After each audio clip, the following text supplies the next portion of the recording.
Hey guys, welcome to part 2 of What If Naruto Went Back in Time and Fell in Love with Tsunade. If you enjoy the video then like, share and subscribe as it inspires me to make more such videos.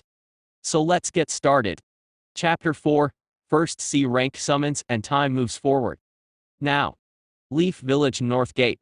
2 hours later. We now find the 6th genin standing near the northern gate of the village awaiting the arrival of Danzo. They don't have to wait too long before the black-haired man appears via body flicker, however he isn't alone as there is a woman with him. The woman in question is quite beautiful, standing at 5'3" with long black hair which is pulled back in a twin bun locked by a traditional Japanese hairpin with 2 pearls dangling off the side. She also has fringes that cover her forehead protector. Her eyes are dark. Her shinobi attire consists of a simple black outfit, a gray breastplate, arm guards, fishnet tights with a skirt over it, a pouch strapped to her back with bandages, and regular shinobi sandals. This kunoichi is well known to both Naruto Tsunade, and even Izumi as she is one of the students of Tobirama Senju as well as Hiruzen Sarutobi's female teammate and a friend to Kagami Uchiha. Her name is Kohari Ute-Tain. Naruto smiles at the woman. Kohari-san, what are you doing here? The woman smiles slightly at the energetic redhead and responds, what have I told you about calling me San Naruto-kun? As for why I'm here, Hiruzen has decided that 6 fresh genin cannot be left to their own devices on a C rank and so has assigned me to watch over you all as well as help to continue your training, while guarding Tanzaku Town. Hearing this causes Drea, Orochimaru and Sakamoto to groan, while Tsunade and Izumi smile hearing that the powerful kunoichi is going to be their leader teacher for their C rank mission. Naruto on the other hand just chuckles, hi Kohari, Oni-san. Hiruzen got an earful from Mito Obe-san about the mission didn't he? So he decided to add you on as our babysitter. This causes Kohari to giggle and Danzo to chuckle as the man says, you got it one Naruto. Still, even if Mito-sama hadn't badgered Hiruzen, he still would have assigned another jonin to this mission as a precaution. Everyone nods along to this, understanding the reason for it being that while highly trained, they are still only 6 years old, 7 in the case of Tsunade and Izumi. The S-rank ninja then clears his throat. Alright teams, you know what your mission is. You 6 and Kohari are to guard Tanzaku Town from bandits, and if the opportunity presents itself, you are to eradicate every last one of them. Follow Koharu's orders as if they were mine or Hiruzen's until I return from my own special mission, is that understood? He gets a round of yes Danzo-sensei from all 6 of them and nods, alright then let's move out. Tanzaku Town is 6 hours tree hopping from here. With that the group of 8 runs out of the gates, jumps up into the trees and starts to make their way to Tanzaku Town, with Danzo leading the way, Naruto and Izumi in the middle and Sakamoto bringing up the rear of their group. That same configuration can be seen with Kohari and Team 7, the elder kunoichi in the front, Tsunade and Orochimaru in the middle and Drea at the rear. 6 hours later. Tanzaku Town gates. After 6 hours of near non-stop travel, the now group of 7 finally reached the gates of the high walls of Tanzaku Town. The reason they're now only 7 is because when they were an hour away, Danzo broke off from them and headed off to get started on his mission of taking out Kuritetsu. When the 7 Leaf Shinobi land in front of the gates, they startle the guards who instantly point their spears at them as the one on the left speaks, state your names and business. Kohari glares at the scared man. We are the Leaf Shinobi that were requested to help with the bandit problem. The 2 men finally notice the symbol on their forehead protectors and relax. The man to the right sighs in relief, thank Kami you're finally here. I hope I don't offend when I say this, but we were expecting much older shinobi much like yourself, not a bunch of little kids. The black-haired woman snorts at this. These little kids, as you put it, are highly trained killers. Bandits will pose no problem at all for them. If it makes you feel any better, I'm a jonin level kunoichi and was trained personally by the 2nd Hokage. This causes the 2 men to brighten significantly as everyone in Fire Country knows of Tobirama Senju and his prowess. The one on the left speaks again, that's great. Head on in, the mayor is awaiting you. The woman nods her head and motions the genin to follow her as they all head inside the town. Soon enough they reach the mayor's residence and meet the man. He tells them that the bandits always attack in the cover of night and that their militia doesn't have the training to deal with so many, as they are just men from the town who have basic training from the Fire Lord Samurai. Kohari inclines her head to this and tells the man, Don't worry sir, me and my genin will protect the town from the bandits. I have a comrade who is at this very moment dealing with the problem of their shinobi leader, and once he is dealt with I have the feeling that these bandits will become much less controlled and coordinated. This causes him to sigh in relief as the kunoichi leads the 6 genin back out of his house and out into the town. Once they are far enough away, she turns to the two teams. Alright, here's how things are going to go. You're going to be split into 3 groups of 2, and each group is going to take a gate. They nod in understanding as she continues. First group will be Sakamo and Drea. You 2 boys will take the eastern gate. Next will be Orochimaru and Izumi. You'll take the western gate. Last is Naruto and Tsunade. You 2 will take the southern gate. I'll take the northern gate myself, but I'll be sending a shadow clone to check on each of you every hour. Now go. The kids proceed to do as told, breaking up into their duos, and then hopping off to their posts to watch and wait for the bandits to strike. Tsunade and Naruto reach their gate, telling the guards that they're Leaf Genin, making them relax slightly as the 2 walk up to the top of the wall and take a seat, watching for any kind of movement. While they wait, they decide to take out some rations and eat in order to keep up their chakra levels and their energy. 2 hours later, while they are waiting, the blonde asks her friend a question. Say, Naruto-kun, what do you think it would be like to have a bloodline? The redhead cocks his head to the side as he contemplates this and responds with a question of his own. Why do you ask that, Tsunade-chan? It's a bit odd of a question to ask when we're on our first real mission. She looks kind of sad as she responds, I've always wondered what it would be like. I was disappointed when I didn't get Hashirama Jiji's bloodline, and the fact that my brother might develop it kind of gets to me. Also, you have a teammate with a bloodline, and I'm sure it makes her slightly better than she would be without it. At this he sighs as he shakes his head. Bloodlines don't make a shinobi better. A bloodline is only as good as the shinobi who wields it, Tsunade-chan. She takes in his words and the look of wisdom on his face with slight awe as he continues. I believe that Lord First S would release bloodline was incredible because the man himself was incredible. Because he put in thousands of hours of training into mastering his bloodline, it became the backbone of his ninjutsu, but he didn't let that be all he was good at. He strived for perfection in other areas like taijutsu, bukijutsu, medical ninjutsu, and even genjutsu. Just like with any skill, the strength of it relies on the resolve of the human being wielding it. The blonde nods her head, and then something occurs to her. You sound as if you speak from experience, Naruto-kun. The redhead chuckles nervously while rubbing the back of his head. Well, I sorta do. I'm going to tell you something that no one knows, and I want you to promise me you won't tell anyone until I'm ready to reveal it to the world on my own. She nods to this, and responds, of course. You're my best friend, so any secret you tell me stays with me till I die. He smiles at her words. Thank you, Tsunade-chan. I know about bloodlines because I have 3 of them. I discovered it after our elemental affinity tests in the academy last year. I'm able to combine my fire element with my earth and water elements to create lava and boiling mist. Also, I can turn my chakra into magnetic force.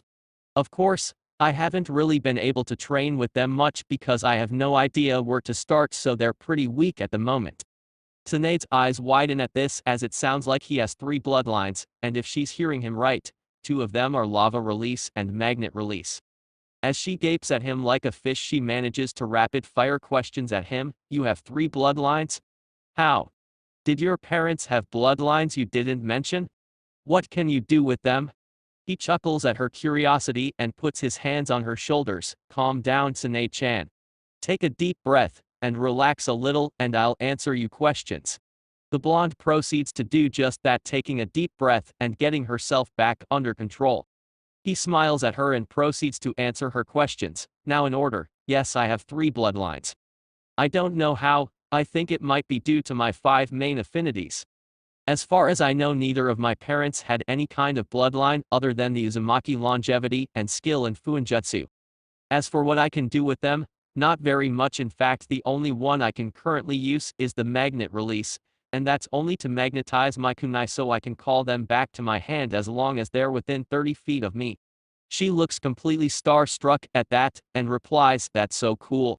It sounds handy to keep from losing your kunai or to surprise an enemy by ripping it from his hand, throwing him off balance long enough to land a really good strike on him. He nods at that. However, he notices some movement from the corner of his eye and turns to see a large group of bandits coming out of the woods. As he counts their number quickly, he deduces that there are about 30 of them, so he turns to Tsunade. Looks like we're on. Are you ready for this, Tsunade-chan? The blonde-haired girl looks at her best friend slightly frightened, but nods her head, yes. But do you think we can handle a group that large by ourselves? Maybe we should send up a flare of chakra to signal for backup. The redhead shakes his head, no time for that. But if it makes you feel better, I'll send a clone to tell Koharune the situation. She nods at this, and he makes a cross-shaped seal, shadow clone jutsu. In a puff of smoke, an exact double of him materializes, before saluting and heading off to do what it was created for. With that, they turn back towards the approaching group, who have yet to see the two young shinobi. Realizing this, the redhead gets a great idea. We have the element of surprise here. They're expecting to meet the same old militiamen. They don't expect there to be shinobi. I say we toss a couple of kunai with exploding tags right in the middle of them, then unleash some jutsu. The Senju heiress nods along to this plan, and so they take out a few kunai each, wrapping exploding tags made by Naruto himself around the handles, and then chuck them at the bandits. The knives land right smack dab in the middle of the group, and one of the bandits near the back hears a noise. Hey, what's the sizzling noise? Anyone else hear it? Another one near the front concurs, yeah, what the hell is it? However, they get their answer, as a moment later there's a large boom, and they're sent scattering as a quarter of their number is killed in the explosion. The two genin speed through hand seals as Naruto calls out, fire release, fire dragon flame bullet. Katan, Korea endin as he releases red-hot flames from his mouth in the shape of a dragon, which splits into 3 smaller dragons and attacking from the left, right and center, managing to turn another 10 of the bandits to ash, bringing the number of dead up to 17. Tsunade for her part does her only B rank jutsu as she calls out, lightning release, false darkness, spear Raiton John Yari as she releases a spear of lightning from her mouth, which then splits into several spears and strikes multiple bandits, killing them, bringing their kill count up to 22. With more than half their number dead, the remaining bandits decide it's a good idea to retreat as one of them screams, the town hired shinobi. Let's get out of here. The boss needs to hear about this. Hearing this though, Naruto knows he can't let them escape, and so he body flickers away, landing directly in their path back into the forest. When the men see that one of their attackers is just a little kid, they stop and begin to laugh as the biggest one, who stands 7 feet tall, steps forward. What's this? They send children to fight their battles. What kind of cowards must they be to cower behind little brats like this? Tell me, little brat, are you ready to die? You should have stayed up on the wall. The redhead doesn't respond. He simply takes a sword drawing stance with his right hand on the handle of his katana. The large man gets angry at this. Alright then, little shit, just die. Get him, boys. The group proceed to rush the 6-year-old, however he remains unfazed and simply clicks his sword out of its sheath while saying Heighten Mitsurugi Ryu Ryukinsen Sumeji. Dragon coiling flash, whirl as he steps forward, drawing his sword and spinning faster than the bandits can react, going through them like a drill. When he comes to a stop behind them, he swipes the blood from his sword and resheathes it, and as soon as it clicks back in place, the remaining 18 bandits all spurt blood from multiple places, and fall to the ground dead, cut into pieces. Naruto then body flickers back next to a throwing up Tsunade and proceeds to rub her back. It's okay, Tsunade-chan, just breathe slowly. The first time is always the hardest. After the blonde finishes tossing her cookies from her first kills, she takes the offered water canteen and takes a sip, rinsing out her mouth before spiting the water out, and then taking another sip and swallowing. After she's done, she looks at the redhead and asks, why aren't you throwing up right alongside me? You killed more than I did, and even used your katana to kill the last of them. The redhead frowns at this. I've seen death. I found my parents' dead bodies, and the first time I saw them I threw up for 10 minutes, then I cried for 6 hours straight. Then I had to bury them, which took all night. It kind of desensitized me from death.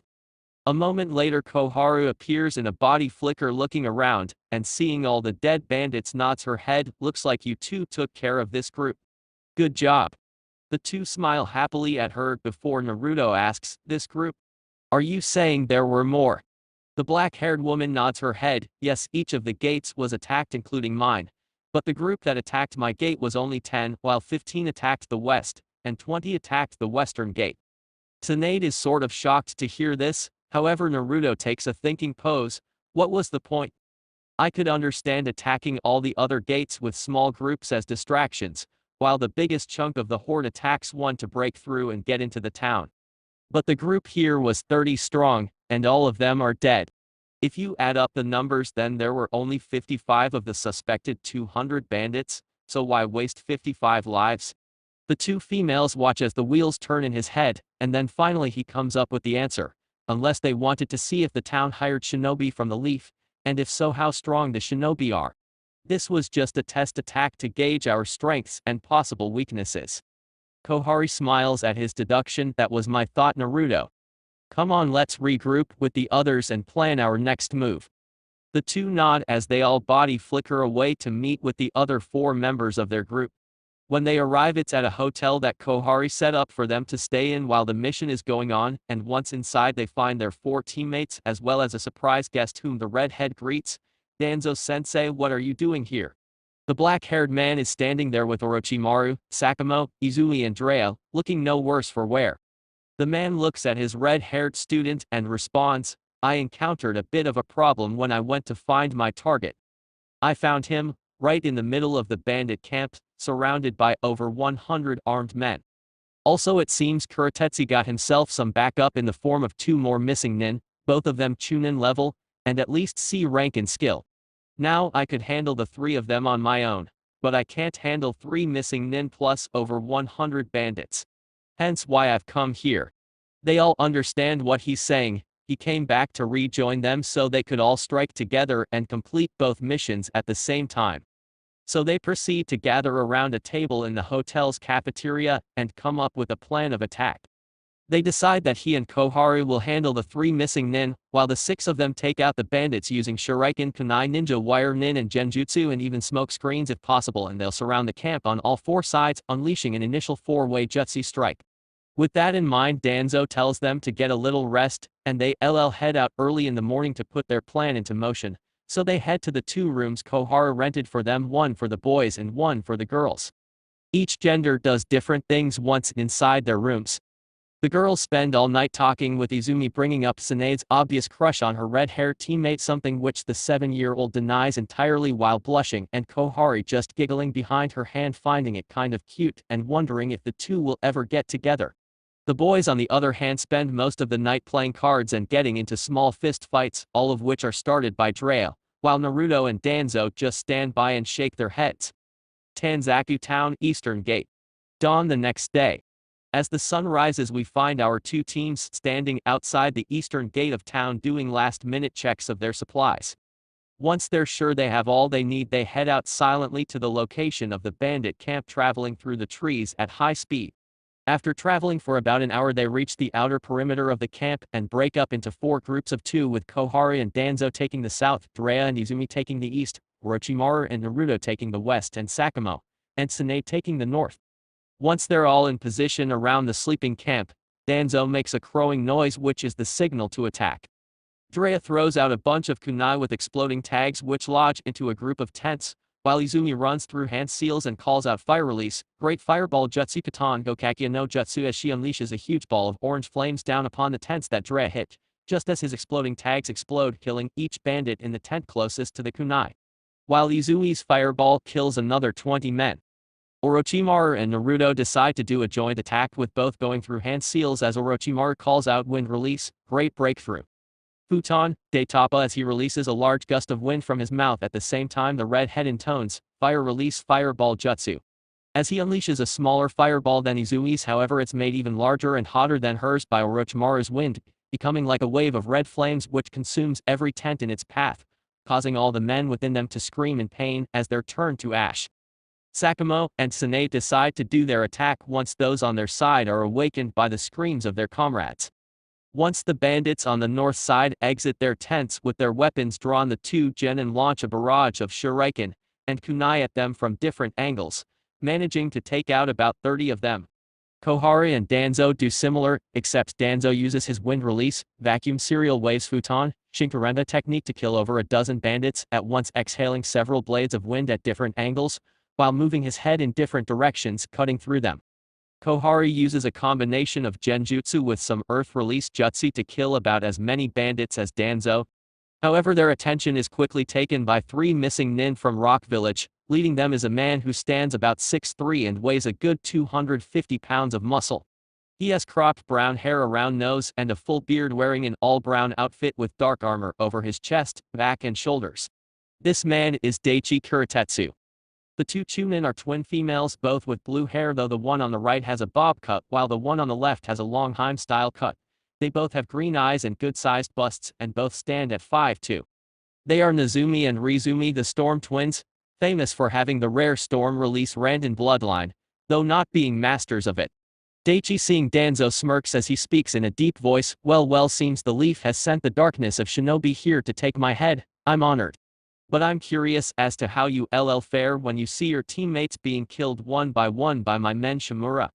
The black-haired man snorts at this. I think you've taken too many hits to the head, Kuritetsu.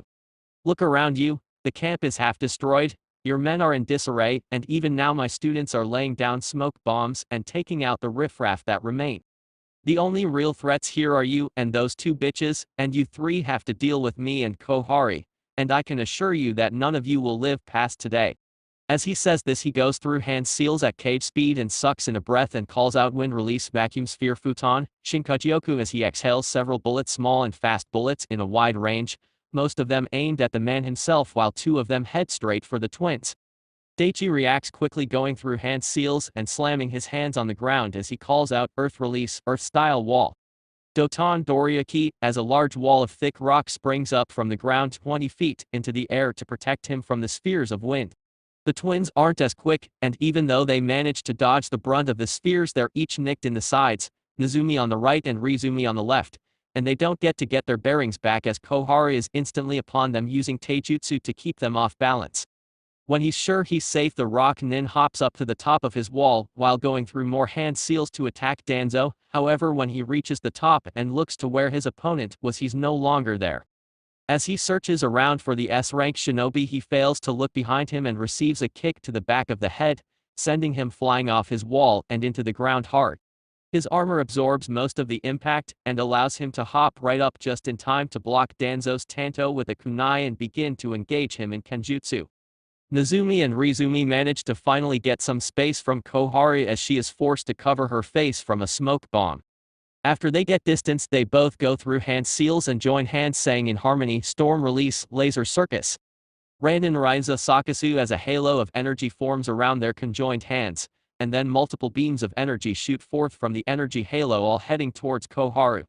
The dark-haired woman manages to substitute with a log to dodge the attack and combine that with body flicker to appear behind the twins and sink a kunai into the throat of Rizumi as Nezumi manages to escape.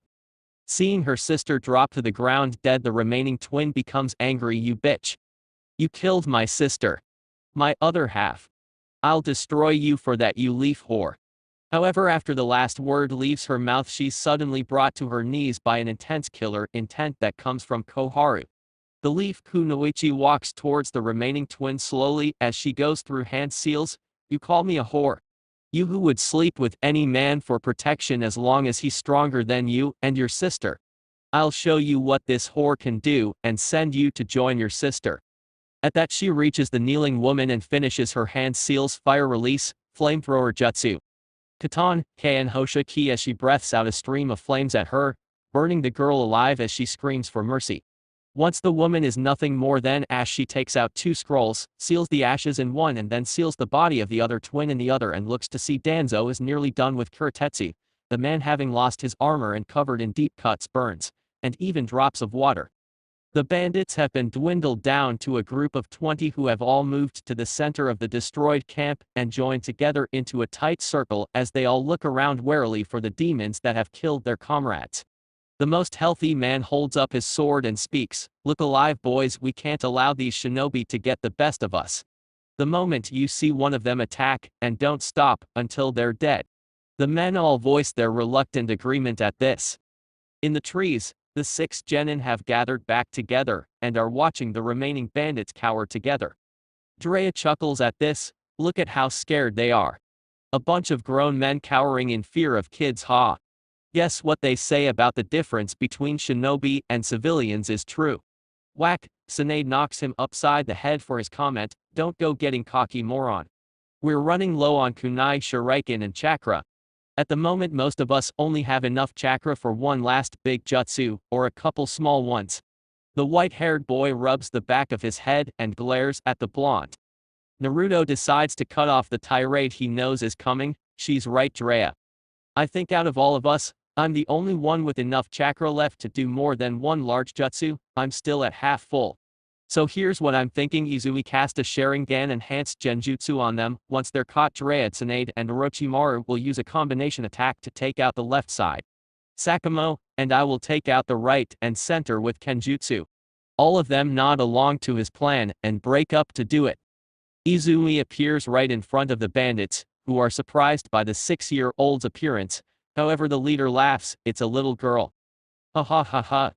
Are you lost, little lady? I'm sure we could help you find your mommy and daddy." This causes his fellows to laugh as they look at the now angry girl, but they watch stunned as her eyes bleed to red with two-tome in each eye and goes through hand seals, Sharingan Genjutsu, demonic illusion, shackling stakes, Magen Keisti no Jutsu. As soon as they make eye contact they find themselves suddenly in a world of red skies and bloody ground, and they scream as they feel spikes being driven through their bodies. As soon as they're caught in the illusion the rest appear and begin to kill them. Tsunade, Jiraiya, and Orochimaru all use 2 kunai each to slit their throats, while Sakamo and Naruto use their swords to stab them in their hearts or take off their heads. After a few minutes every last bandit is dead, just in time for them to look over towards Danzo's battle, and see the man attach an exploding tag to his opponent's back and blow him up. Then watch as he seals the man's head into a scroll, and they all walk over to him to get the order to pull out.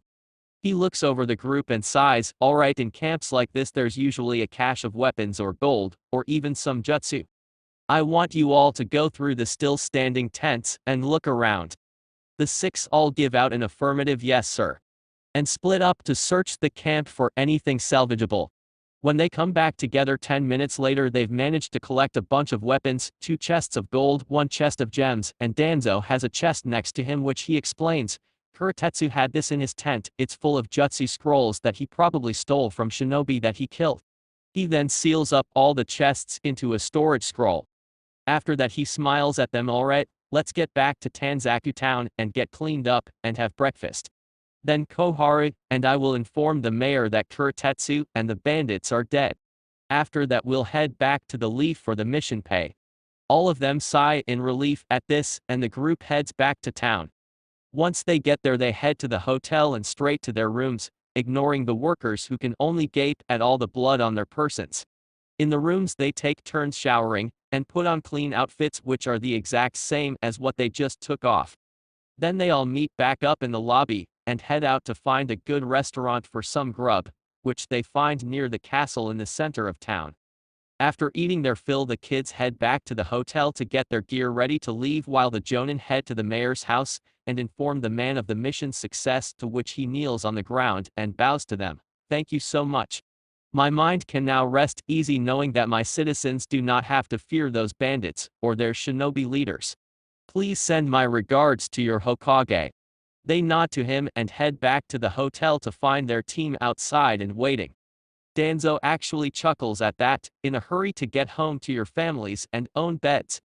You realize that once we get home you're going to have a few days off of missions, but not from training, right?" They all just smile at him, no fazed at all. Kohari giggles. "Alright then, let's head back to the Leaf and report to Hiruzen." So they all run to the gate they came in through and run right through it, waving goodbye to the guards before increasing their pace and hopping up into the trees and making a beeline for home. Leaf Village Gate. 6 hours later. After 6 hours of traveling at high speed the 2 teams finally reached the gates of the Leaf Village and breathed a sigh of relief, happy to be home. As soon as they enter the gate guards greet them. "Welcome back. How was the mission, Danzo-san?" The black-haired man grunts out a response. "It was fine, the genin performed beyond expectations. We're heading to the Hokage's office to give him our report." They nod to this, and let them all through as they head to the Hokage Tower. As they walk through the village they wave to all the villagers who greet them as they walk down the street, especially Tsunade as she is the heiress to the Senju clan after her father. After a few minutes walk they make it to the office and are let in by the secretary who smiles sweetly at Team 7.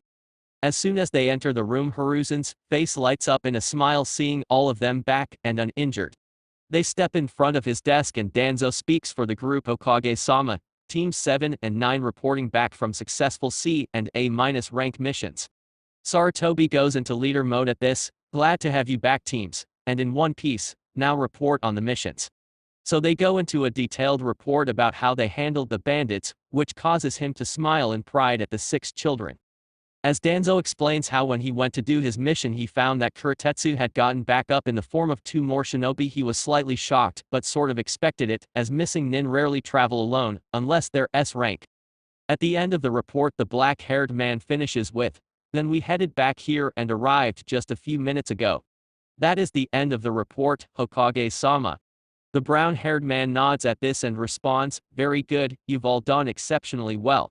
Team 7 and 9 you shall be given C rank mission pay and shall be marked as having completed 1 C rank mission in your records. Danzo you shall receive A- rank pay as well as the bounty for Kurotetsu." Then he turns to Kohari, "Kohari thank you for watching over and helping the teams. You shall receive B rank pay as well as the bounties for the Storm Twins." At that she shakes her head, "I don't need the bounties, so just split it up and add it to the kids' pay Hiruzen." All the kids are shocked by this and the third smiles kindly at his female teammate. "Very well, it's your choice Kohari-chan. You are dismissed, you can collect your pay down the hall at the mission office. You have the next 3 days off of missions." With that they all exit the office and head down the hall to the mission office to get their pay. The genin are paid 60,000 ryo for their mission, split 6 ways they each gain 10,000 ryo. Also the bounties for the Storm Twins turn out to each be 60,000, which means 120,000 altogether, and when split 6 ways comes out to an additional 20,000 ryo for each one, giving them all a grand total of 30,000 ryo in their pockets. They are shocked though when Danzo receives 300,000 ryo for his A- rank mission, and then an additional 500,000 from the bounty for Kurotetsu, giving him 800,000 ryo. After leaving the mission office and the Hokage Tower completely, Danzo turns to his team. "Alright Team 9, I'll see you all bright and early tomorrow morning for training. Enjoy the rest of today and tonight. I'm proud of how you did today, you all performed incredibly. See you tomorrow." The man body flickers away, while all of Team 9 smile proudly at their teacher's words and Team 7 smile amusedly, as the group of kids decide to head to the barbecue place and celebrate their first C rank. After eating their fill and discussing future missions, they go their separate ways, with Naruto and TSUNADE heading back to the Senju compound. When they enter the house they're instantly surrounded by Amaya and Mito, who proceed to check them over for wounds and make a fuss, while Idama just stands to the side and laughs while holding a giggling Nawaki. Naruto manages to escape the overly worried women and head up to his room while giving Idama a look that screams traitor. Training Ground 9. 1 year later. We find the now 7-year-old members of Team 9 standing in their training ground staring at a creature that is standing next to their sensei. Over the last year since their first C rank they have gone 5 more C ranks, and even 2 B ranks with Danzo, and it's all thanks to the increased training the man has put them through since that first mission. Right now Sakamo and Izui's skills are at least mid-chunin level, while Naruto is at a high chunin to low jonin level in skill, and he is also now a level 5 seal master. Today however they're learning a new skill, one that Danzo hadn't taught them because he felt they weren't ready, hence the creature next to him. Standing next to the black-haired man is a hawk nearly as tall as the man himself, with brown feathers, a long and sharp beak, and sharp golden eyes. However, the most interesting thing about this hawk is its ability to speak. "So these are your students, Danzo-chan." Its tone is feminine, letting them know it's a female hawk. The black-haired man sighs at her name for him. "Yes, they are Takahori. Sorry to have summoned for something other than battle, but I wanted to show the kids the summoning jutsu Kachiyos no Jutsu, and what it does." She bobs her head at this. "It's fine. Many of us have been wanting to meet these students you've been crowing about for the last year. It's been a pleasure to meet you children." With that she puffs away, heading back to the hawk's eyrie and her nest. Danzo shakes his head at her personality and looks at his students. "As you've seen, the summoning jutsu summons forth a creature which you have a contract with for the price of a little blood. The summons can be used for any number of things depending on the type. My hawks, for example, can be used for scouting or tracking as their eyesight is incredible. They can also be used for transportation, flying me to places I couldn't reach on my own. They all listen to him raptly. Also, they can be used for battle as they do have sharp talons and beaks. Plus, most of them use wind release jutsu as well as other techniques that are completely unique to the Hawk clan. Izumi puts up her hand to ask a question and gets a nod from the black-haired man. How exactly do we gain summons? I know my clan has at least 2 summon clans, but I don't want to rely on my family's summons. I want my own unique summons. Danzo smiles at her drive, but quickly gets serious again. The only way to do that is to cut your hand and perform the hand seals I showed you earlier and slam your hand on the ground, and you'll be reverse summoned to the home of the summons that best matches your personality. The best time to do this is right now, while I'm standing here with you. The black-haired girl nods her head and turns to her teammates. You guys ready to get summons? However, Sakamo shakes his head. I'm good. My family has a contract with summon dogs, and it's a tradition that the clan head and heir be their main summoners, so I've already signed the contract. Danzo nods at this, having accepted it. While Izumi is slightly shocked and disappointed, she turns to her other teammate. What about you, Naruto? The redhead smiles at her. I'm with you, Izumi. Let's roll the dice and see what we get. She smiles back at him and the two proceed to nick their thumbs with kunai and then run through the 5 hand seals need and slam their hands on the ground and call out at the same time, summoning jutsu. As the seal formula for the summoning spreads out along the ground under their hands, and a moment later they both vanish in puffs of smoke. Sakamo looks at their sensei worriedly. Are you sure they're going to be okay, Danzo-sensei? The man nods at him and replies, yes, the worst thing they'll have to face will be the boss summons test.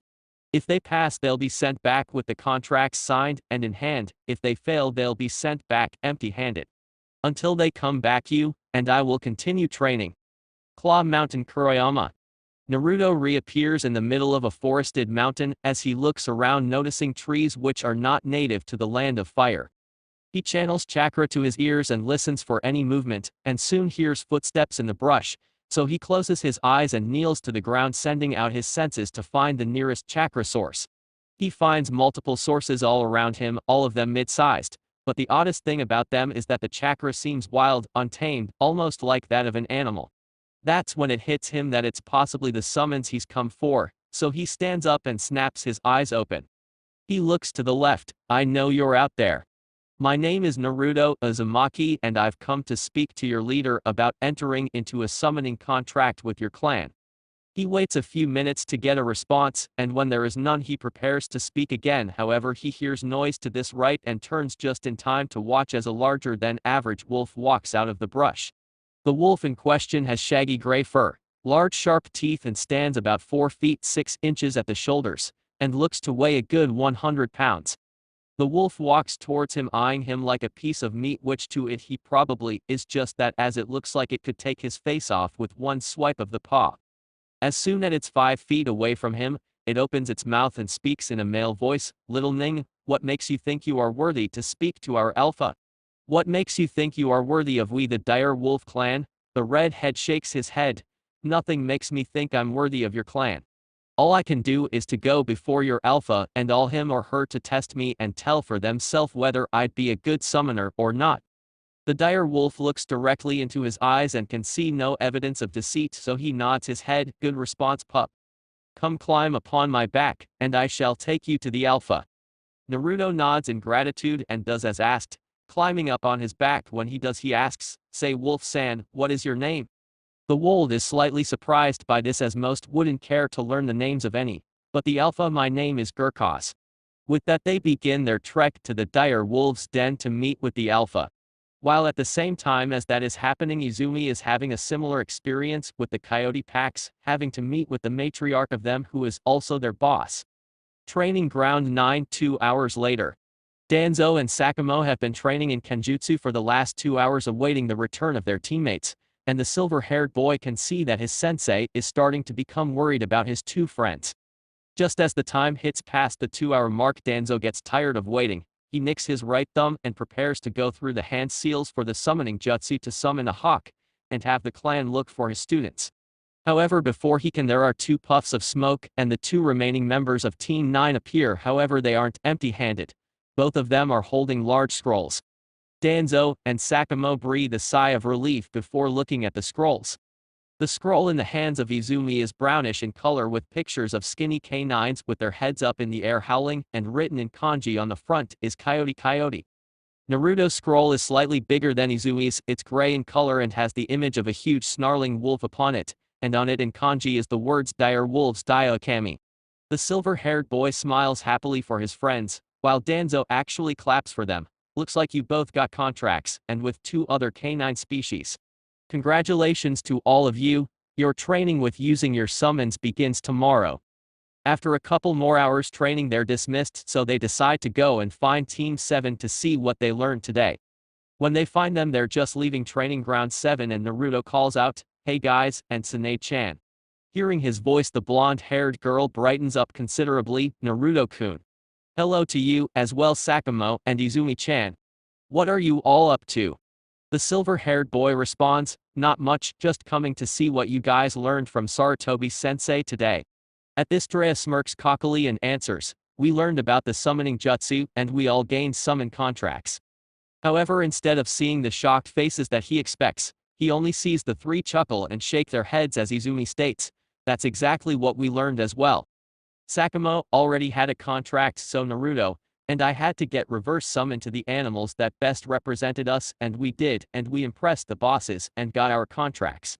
Tsunade gets excited at this news. "Really? That's so incredible. What's your summons, Naruto-kun?" "Mine are slugs."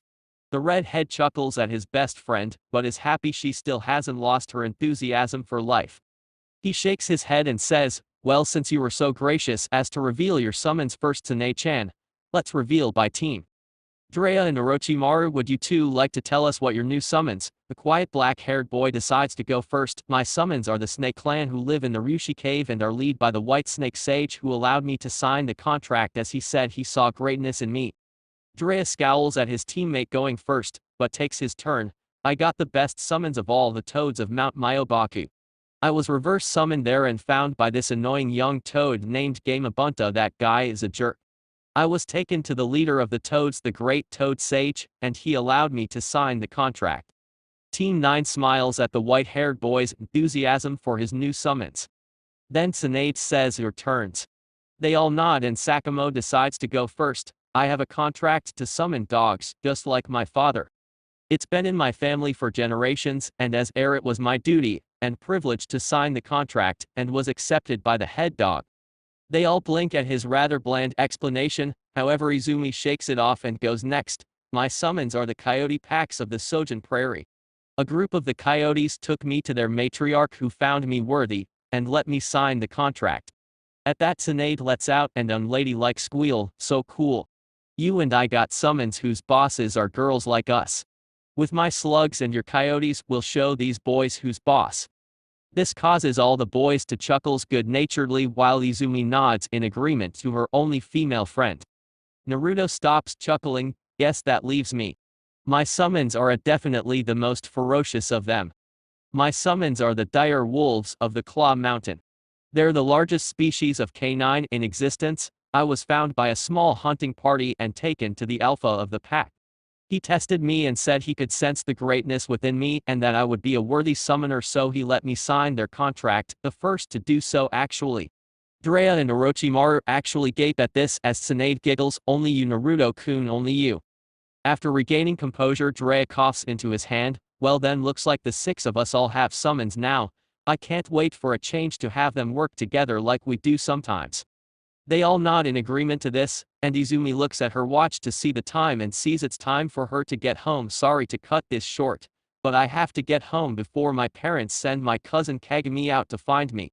See you tomorrow, Naruto." Sakamo. With that, she runs off towards the Uchiha compound.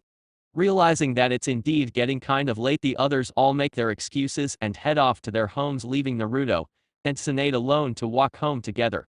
As they walk, the blonde decides to bring up something she's been wondering for a while now. "Say, Naruto-kun, have you made any progress with your bloodlines lately?" The redhead is brought up a little short at that. but quickly falls back into step with her and responds only mildly. I've figured out how to use magnet release to break down and control certain metals. At the moment, I can control iron, and I've been working on making silver magnetic by constantly applying my magnetic chakra to silver coins. TSUNADE looks interested in this as she asks, what about lava and boil? Naruto smiles slightly, well, I've finally managed to figure out how to breath out the boiling mist without hurting my throat. As for the lava, I still haven't found the correct balance of fire and earth chakra to correctly turn solid earth into molten rock. I think once I've completed the second steps to fire and earth manipulation, I'll be able to finally get it right. She smiles at this, well, I hope that when you've finally mastered your bloodlines, I'll be the first person you show them to. He smiles kindly back at her, of course Tsunade-chan, after all who better to show how awesome I am than my best friend in the world? She gives him a beaming smile for this as they reach the Senju compound and enter, not knowing that in the years to come they would grow even closer due to tragic events. Chapter 5 Teenage Years Start of Love Naruto goes to Whirlpool. Now. Senju House. 5 years later. Naruto, age 1-2. Tsunade, age 1-3. It's been 5 years since Teams 7 and 9 gained their summon contracts, and in that time a lot has happened. Both teams have gone on many missions from C rank all the way up to A- rank, a lot of those missions being joint ventures, and as a result of their performances they've all been promoted to the rank of Chunin by the Hokage. Their training has been intensified over the last 5 years with each one improving their skills in ninjutsu genjutsu, yukijutsu art of weapons, and in the case of Team 9 kenjutsu as well as taijutsu. On the taijutsu front both Drea and Orochimaru now have solid styles taught to them by their summons. For the white-haired boy it's frog kata, the fighting style of the toads, while Orochimaru has learned the snake fist from the snakes. Tsunade's skills as a medical nin have increased dramatically over the last 5 years. She is now able to heal most wounds and even some poisons. Naruto's skills in Fuinjutsu have increased to a level where he is now considered a level 11 seal master. 2 years ago when he reached level 8 mastery he received from Mito a special gift, notes and formulas written by Tobirama Senju for his teleportation jutsu called Hiration, and for the last 2 years he's been going over them trying to figure them out and improve them when he has time. Naruto, also in his free time managed to get his 3 bloodlines down pat. With lava release he now is able to create geysers of molten rock from the ground around him, as well as create lava inside himself and spew it out much like the 5th Mizukage could. He can even use the quicklime and rubber versions of it. With boil release he's able to perfectly create corrosive vapor and control the range and level of its acidic nature. Also he can use it in the way that Han the last Jinchuriki of the 5 tails could, using it to propel himself forward much faster as well as increase the power of his strikes and release steam from his body to burn or melt his surroundings, but not yet to the same level as Han and Kakuo. When it comes to his magnet release he managed to work out how the 3rd Kasuke and Gaara both controlled their sands, and now uses it to control 3 different kinds of sand: iron, cobalt, and gold. His favorite one to use is the cobalt sand, which is silver gray and slightly resembles actual silver, but is much more high strength and resilient. All of this he showed to Tsunade, who asked a whole bunch of questions. Over the last year he's also been working on creating the last 2 nature bloodlines he's supposed to have, wood and ice. With ice he's had mild success, managing to lower temperatures around him as well as create small cubes of ice. As for wood he hasn't quite gotten yet, so far all he's been able to do is create tiny saplings of plants, and nothing more, so more training is needed. Also Naruto now uses gravity seals to help in his training as weights just don't work well anymore. He maxed out his wrist and ankle weights last year, and so he had to start using gravity seals, which are currently set at level 2 of 100, making his personal gravity 4 times that of other people. It also helps with his kenjutsu as heightened Mitsurugi relies on Godspeed Shinsaku, which is basically drawing your blade, striking, and then resheathing the blade in the blink of an eye. Another thing to happen is that over the last 3 years Naruto and Tsunade have grown even closer than before, the reason for this being the deaths of her parents. 3 years ago, a few days after her 10th birthday, Tsunade's father Idama was sent out on a mission. Despite his being part of the T&I department, during the mission his team was ambushed by ninja from the hidden rock village and were all killed, their bodies sent back to the leaf as a message. The death of her father hit the blonde very hard, so hard in fact that she wouldn't come out of her room for weeks, just sitting on her bed in the dark crying. Eventually Naruto got sick of this and broke down her door, despite objections from Mito, and waltzed into her room and slapped her across the face while yelling at her about acting like a baby. Then he wrapped her in his arms and told her that Idama wouldn't want her to stop living her life just because of his death. He'd want her to remember the good times and use his death as fuel to become the greatest kunoichi the world has ever seen, because in the end he was always her biggest supporter.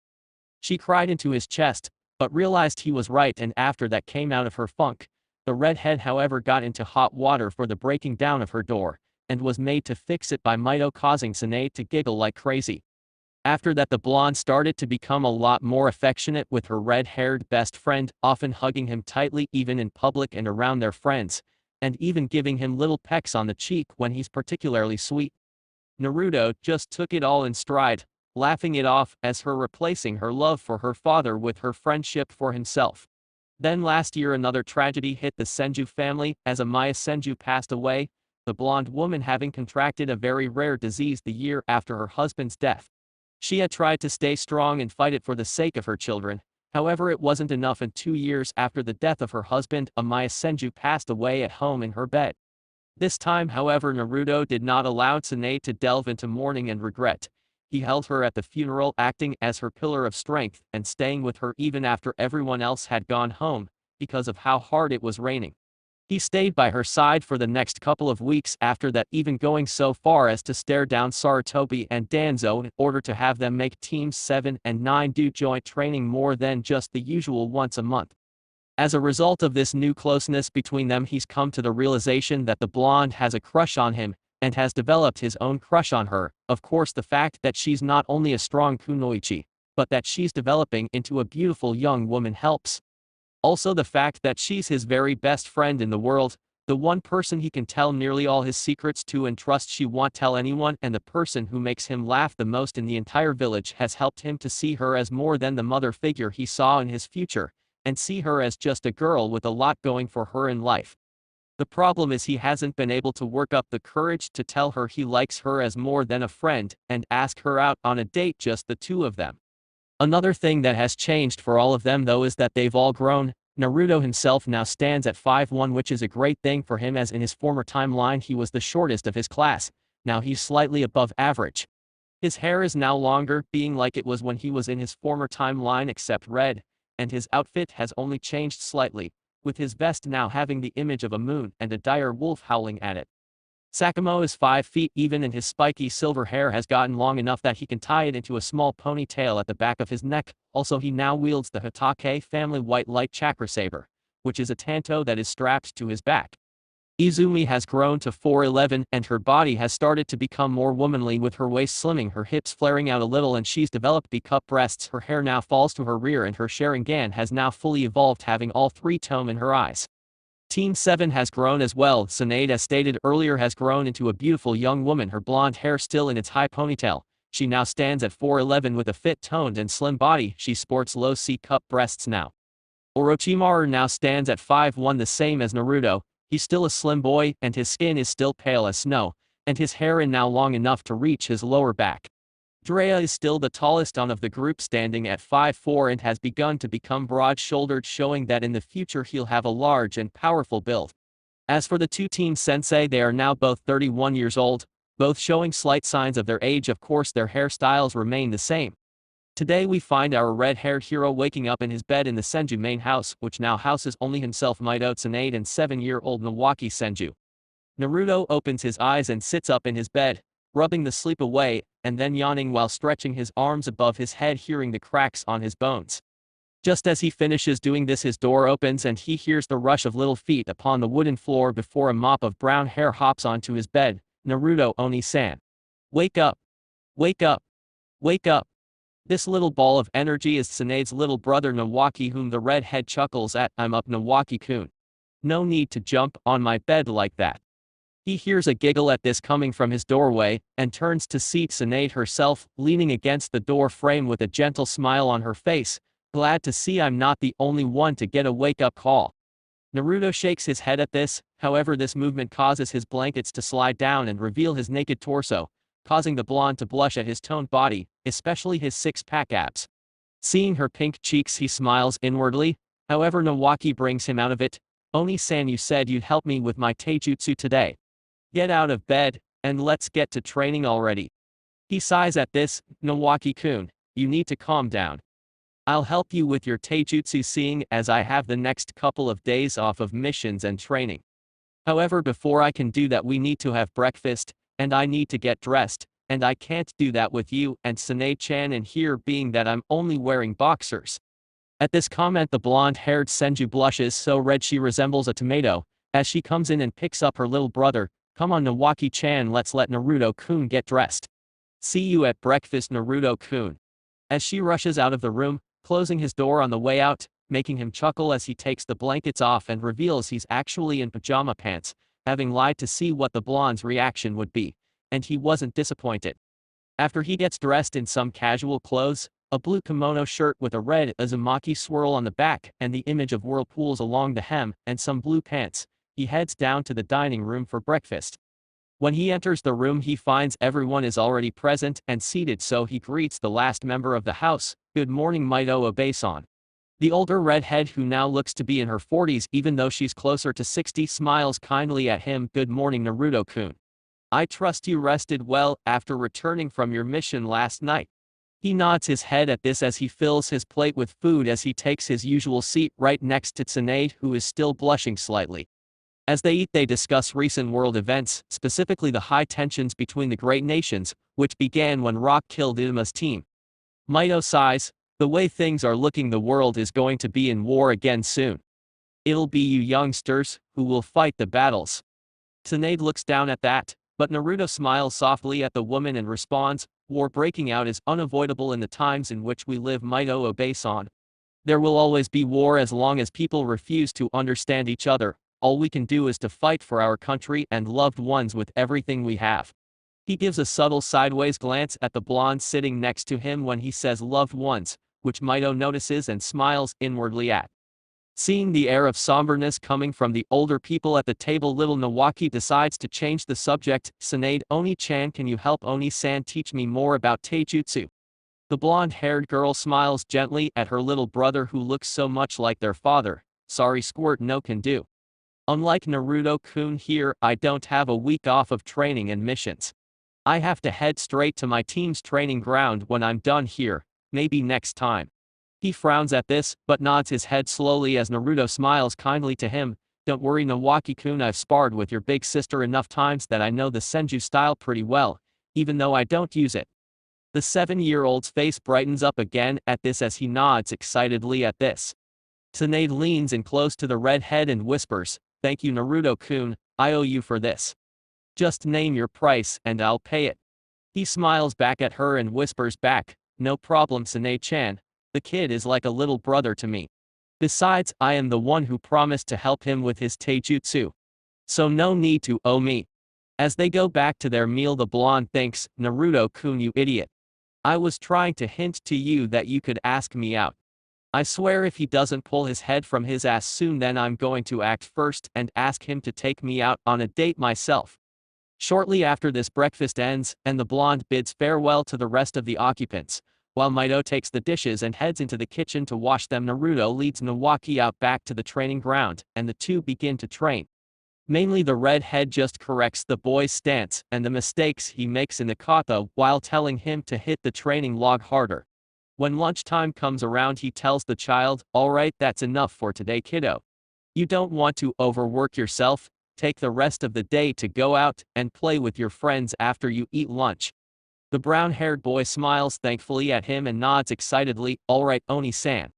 Thanks for helping me out Naruto Oni-san, I know how busy you and Oni-chan usually are being shinobi. Naruto smiles at him and messes up his hair. No need to thank me Nawaki-kun, I'm always happy to help you out. No matter how busy I get you can always count on me to help you kid. Now run along. The child smiles brightly, nods his head and runs off to go have lunch, then head into the village to find his academy friends. Naruto himself stands up from his sitting position on the back porch and stretches, his bones popping, and heads in, grabs a sandwich, then heads to his room. In the room he takes out the notes on the Hiraishin, both the seconds and his own redrawing of his father's Hiraishin seal, which he got a look at during the Fourth War and redrew from memory. As he looks over the notes from Tobirama on his version of the Hirashing and his father's seal, he notices that both of them are made of multiple smaller seal matrices, and that Minato's is more advanced. Realizing this, he begins to isolate the similar seals, and then divided them from the dissimilar seals. He gets so into this that he doesn't even notice time passing as the sun disappears and the moon takes its place. He's brought out of his concentration by a soft feminine hand touching his shoulder and turns to see a freshly showered Tsunade. Naruto-kun, Bachan sent me up here to tell you that it's time for dinner. He smiles at her and pats her hand. Thank you, Tsunade-chan. Then he looks out the window and sees how dark out it is. Wow, I didn't even realize it had gotten dark out. Time sure flies when you're in the zone. He stands up from his desk and stretches, feeling the kinks leave his body, then turns back to the blonde. Well, let's go eat, Tsunade-chan. She nods her head, and as they walk down the stairs she asks, so are you any closer to figuring out how to use Uncle Tobirama's jutsu? The redhead gives her a smirk she knows oh so well, the one he gets when he's made a breakthrough on something. I finally figured out all the little seals that the second used to create the technique. Now it's just a matter of reworking those seals to fit my chakra and improving them. Once I've done that, then I can begin to work on using the Hirashing myself. She smiles at that and gives him a hug. I'm so happy for you, Naruto-kun. I know that with the Hirashing you'll be even greater than Sarutobi-sensei someday. He chuckles at this and blushes slightly at the feel of his arm between her breasts as they enter the dining room. They sit in their spots, and the little family begins to eat dinner together. Training Ground 9. 2 months later. Here we find Naruto going toe-to-toe with Sakamo in a battle of Kenjutsu, blocking strikes from the other 13-year-old boy's white light chakra saber, which as the name suggests leaves behind a trail of white light whenever he strikes with it. Even though on the outside the redhead is calm and collected, blocking, dodging, and parrying his fellow Chunin strikes with ease, on the inside he's stressed out. Today happens to be October then 10th, and it is the redhead's 13th birthday. However, that's not why he's stressed. No, the reason he's stressed is because as his birthday present from Tsunade, he's planning to finally ask her out on a date with him tonight. As he parries yet another stab from his friend, he body flickers backwards 20 feet, and seeing Sakamo preparing to rush him to continue their spar, he raises his katana high in the air and intones, Iton Mitsurugi Ryudoryusen. Earth Dragon flash as he brings his blade down, striking the ground when Sakamo is 10 feet from him, kicking up dust and rocks and sending them flying at the silver-haired boy to strike him, making him have to dodge and block as best he can so as not to get hit. But despite his great reflexes, some rocks do manage to get him in the leg and in the gut, bringing him to his knees with the wind knocked out of him. They hear a whistle and turn to see their sensei standing there. Alright, that's enough. Naruto is the winner of today's Kenjutsu Battle Royal.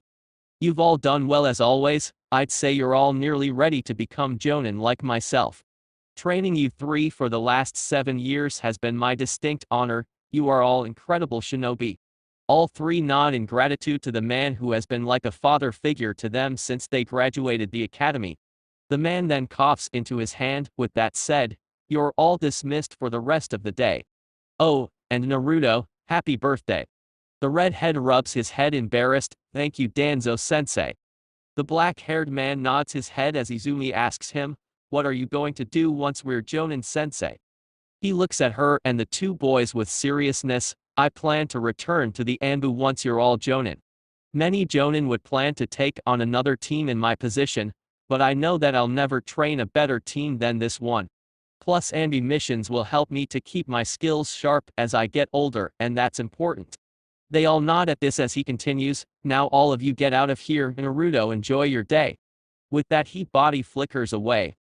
Naruto looks at his teammates and friends, well guys, I'll see you later, I have something I have to do.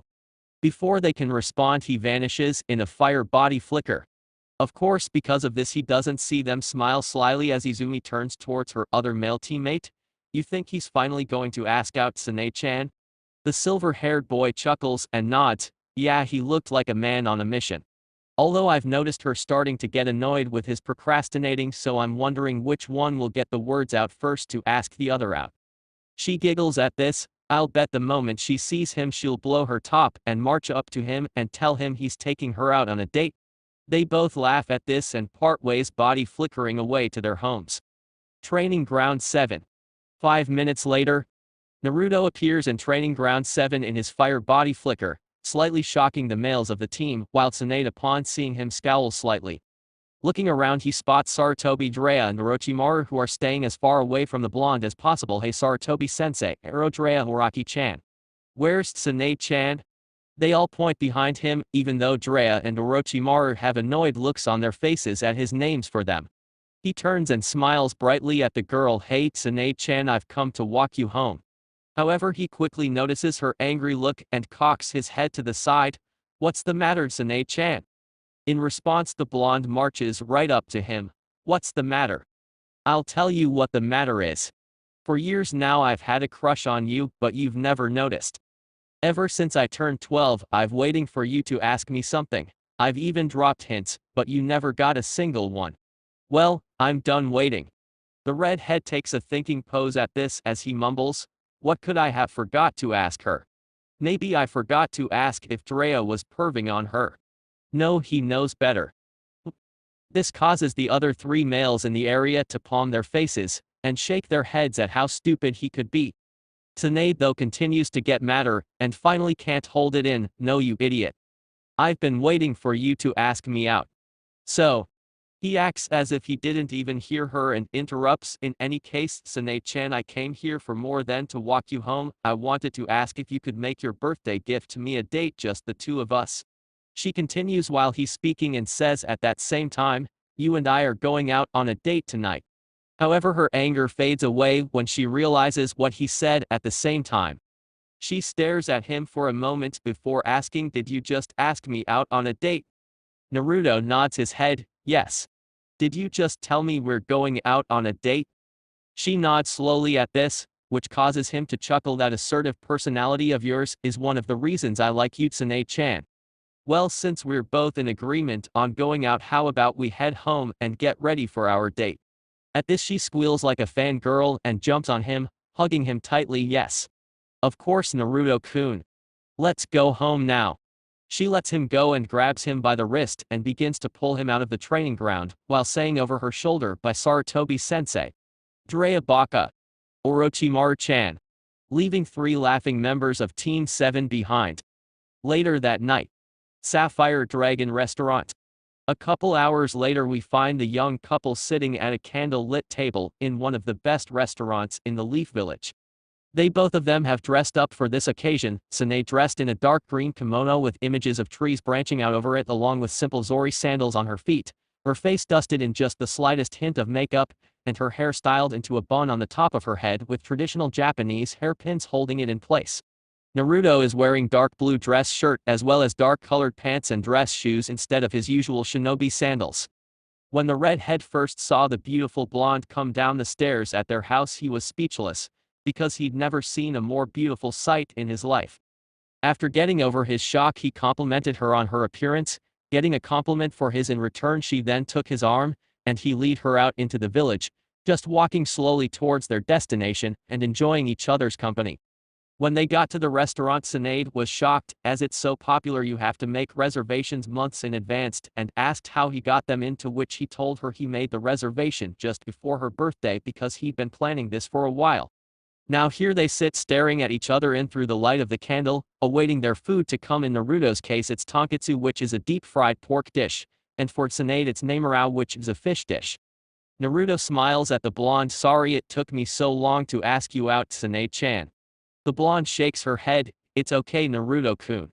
Although I was beginning to think that you'd never realize I liked you or return my feelings. He smiles ruefully. Truth is I realized you had a crush on me just after Idama-san died. After I dragged from your room, and you started to get affectionate with me, it hit me like a ton of bricks, and as a result, I started to crush on you too. She blushes at this slightly. So you like me like I like you? The redhead chuckles at this and responds, well, that depends. How do you like me exactly? At this she puffs up her cheeks before releasing a breath and playing with her fingers nervously as she answers, I like you as more than my best friend. I like you as a girl likes a boy who she wants to be her boyfriend. The whole time she has her eyes down, afraid to look at him in fear he doesn't like her the same way. However, her fears are unfounded. I like you the same way, Tsunade-chan. She raises her beautiful brown eyes at this and smiles brightly at him, However, just then the waiter arrives with their food. As they eat their meal, they talk about what each likes about the other. One of the things each likes about the other is their drive to be great shinobi. When they finish eating, Naruto gets the check and pays for the meal, and they walk out back into village, the moon high in the sky. Tsunade can't help but to think how great the night has been so far, and is wishing that they could have more nights like this in the future, as she has her arm linked with his. Naruto, however, is thinking about the question he's going to ask soon and is hoping that the beautiful blonde accepts. Eventually the blonde notices that they are walking up an incline, and looks back to see the village getting slightly smaller the higher they go. She turns to her red-haired date and asks, "Where are we going, Naruto-kun?" The redhead smiles mysteriously at her. "I'm taking you to my favorite place in the whole village. I think you're going to love it." She turns her head cutely in confusion, which almost makes him want to kiss her right there, but he restrains himself. But she lets it go, and they continue to walk. Eventually, when they get to the top of the incline, and it levels off, she realizes where they are, the top of the Hokage mountain. He then surprises her by sweeping her up off her feet, and holding her bridal style, "Hold on tight, Tsunade-chan." She does just that, wrapping her arms around his neck tightly. "I trust you, Naruto-kun." He proceeds to do a chakra enhances jump and lands on top of the stone head of the second Hokage, and a second later he sets her back on her feet before he takes a seat looking out over the village. Tsunade turns towards the village and gasps. From here she can see the entire village, all the lights of the buildings, and the people milling about on dates like them, or just going to the store or socializing. It's a great view. Naruto, seeing her look, smiles. "It's amazing, isn't it? I like to come up here whenever I'm having a hard time with something. It helps to clear my head, and the view reminds me why I trained so hard." She smiles gently at him and sits next to him, leaning into his side. "It's incredible, Naruto-kun. I can see why it's your favorite spot. Thank you for sharing this with me." He nods his head. "I didn't just bring you up here to show you the view. I wanted to ask you something, and it's okay if you need time to think about it for a while, but..." He takes a deep breath and releases it as he looks her right in her eyes. "Tsunade Senju, would you be my girlfriend?" Her eyes widen at this as she sees the affection in his eyes as he continues speaking. "I realize that we're only 13 years old. But as shinobi our lives could end any time, and to not live each moment to the last would be wrong. And I'd like to live the days of my life being with you rather than without you." However, he's shut up by the blonde suddenly kissing him on the lips. At first he's shocked, but then he gets over it and starts to kiss her back. Eventually their need for air becomes too great, and they part with the redhead commenting, "Wow." Tsunade giggles at him. "I accept. I will be your girlfriend, Nari-kun. Now enough talking, let's just sit here and enjoy the view together." He smiles happily at this and nods his head. Then he puts his arm around her shoulders and pulls her close to him, and they simply cuddle together on top of the head of her great uncle. When they finally get home 2 hours later at midnight, Mito and Nawaki are already asleep, and so he walks her to her room, gives her one last kiss and says, "I really enjoy tonight. Good night, Su-chan." She smiles at him and pecks him on the lips once more. "I enjoy tonight as well. I expect all our future dates to be just as memorable. Good night, Nari-kun." With that, she enters her room and closes the door behind her, leaning her back against it and holding her hammering chest. Naruto turns to go to his own room and runs right into Mito, who is wearing a robe over her night clothes. The older redhead giggles. "Well, Naruto-kun, you seem to have had quite the night. Tell me, why is it you and Nade-chan are home so late?" He chuckles and rubs the back of his head. "Well, I sort of took her up to the heads of the Hokage to show her the village from up there, and we ended up just sitting there looking out at the village and lost track of time. Sorry, Obe-san, it won't happen again in the future. I'll be sure to have her home at a reasonable time on all our future dates." Mito smiles at this. "So there are going to be more dates then? Well, that's good. We've all been wondering when you two would get your acts together and start dating. Looks like I won the bet." He gapes at this. "What do you mean you all have been wondering? You had a bet going on when we'd get together. How long has this been going on?" She giggles at his expression. "By all I mean myself, most of the clan, Sari-chan, Danzo-chan, hers and your teammates, Kohari-chan, and even Homura-chan." His mouth drops open at this, at hearing how many people could tell they liked each other. As she continues, Yes, we had a bet going about when it would happen, which I just won as I knew it would be when you were just starting your teens. Thank you very much. Now you should head to bed. Good night, Naruto-kun." With that, she walks off back to her own bedroom, leaving him standing in the hallway shaking his head at the whole thing. After standing there a few minutes, he decides to head to bed because tomorrow is another busy day. As he enters his room, he finds multiple gifts sitting on his desk, and since he doesn't feel particularly tired, he decides to get dressed for bed, then check on what he got and from whom. After dressing in a pair of pajama pants, he gathers all the gifts and puts them on his bed, while he plops down on it and starts to go through them. First, he goes through the gifts from the adults. From Sarutobi, he received a scroll full of all the earth jutsu the man himself knows, which include a few that only rock shinobi should know. From Kohari, he received a romance book with a note saying to give you some ideas for good dates with little Tsunade. To which he just shakes his head at the older woman's love of embarrassing him. From Danzo, he received a pair of trench knives, which are short knives attached to knuckles, which he can channel his elemental chakra through, especially his wind chakra. From Mito, he received a scroll on level 12 Fuinjutsu written by her father before his death. From his friends, he received various things. First, from Drea, he received an obvious gag gift of a toad plushie with a note saying "Toads rule, wolves rule," which made him laugh and shake his head at the white-haired boy's stupidity. From Orochimaru, he received a scroll on some water jutsu that the boy had found on his last mission, and couldn't use himself as he's yet to learn water manipulation. From Izumi, he received a scroll with all the fire jutsu known by the Uchiha clan, something which he knows she probably spent a lot of time copying down at great expense to her own status in the clan, as the Uchiha clan don't like to share their jutsu. From Sakamo, he just received a whetstone sword polish and a cloth for the upkeep of his sword. After opening the last present, he sets all the gifts aside, putting the ninjutsu scrolls in one of his pouches so he can take them along with him to training in the morning, while the trench knives go into the storage seals on his wrists that he created so he can get kunai and shuriken quickly. After placing everything else on his desk, he lays down and falls asleep, dreaming of a certain blonde-haired brown-eyed girl who, unknown to him, happened to be dreaming of him as well. Senju House. 2 years later. Naruto and Tsunade, age 15. Today we find our young couple sitting together on the back porch of the house, watching the walkie train and water walking. It's now been 2 years since they got together, and neither one could be any happier than they are now, with the exception of there being a war going on. Over the last 2 years, the young couple have had many dates and have gotten closer and closer, and while they have yet to have sex, they have done other things. The biggest hurdle in their relationship has been their careers as shinobi. However, they've overcome that by sheer virtue of their feelings for one another, as well as the fact they've gone on missions together a few times and kind of turned those into semi-dates by having little competitions on who can get the most kills in a certain time and things like that. Many things have changed in the village over the last 2 years.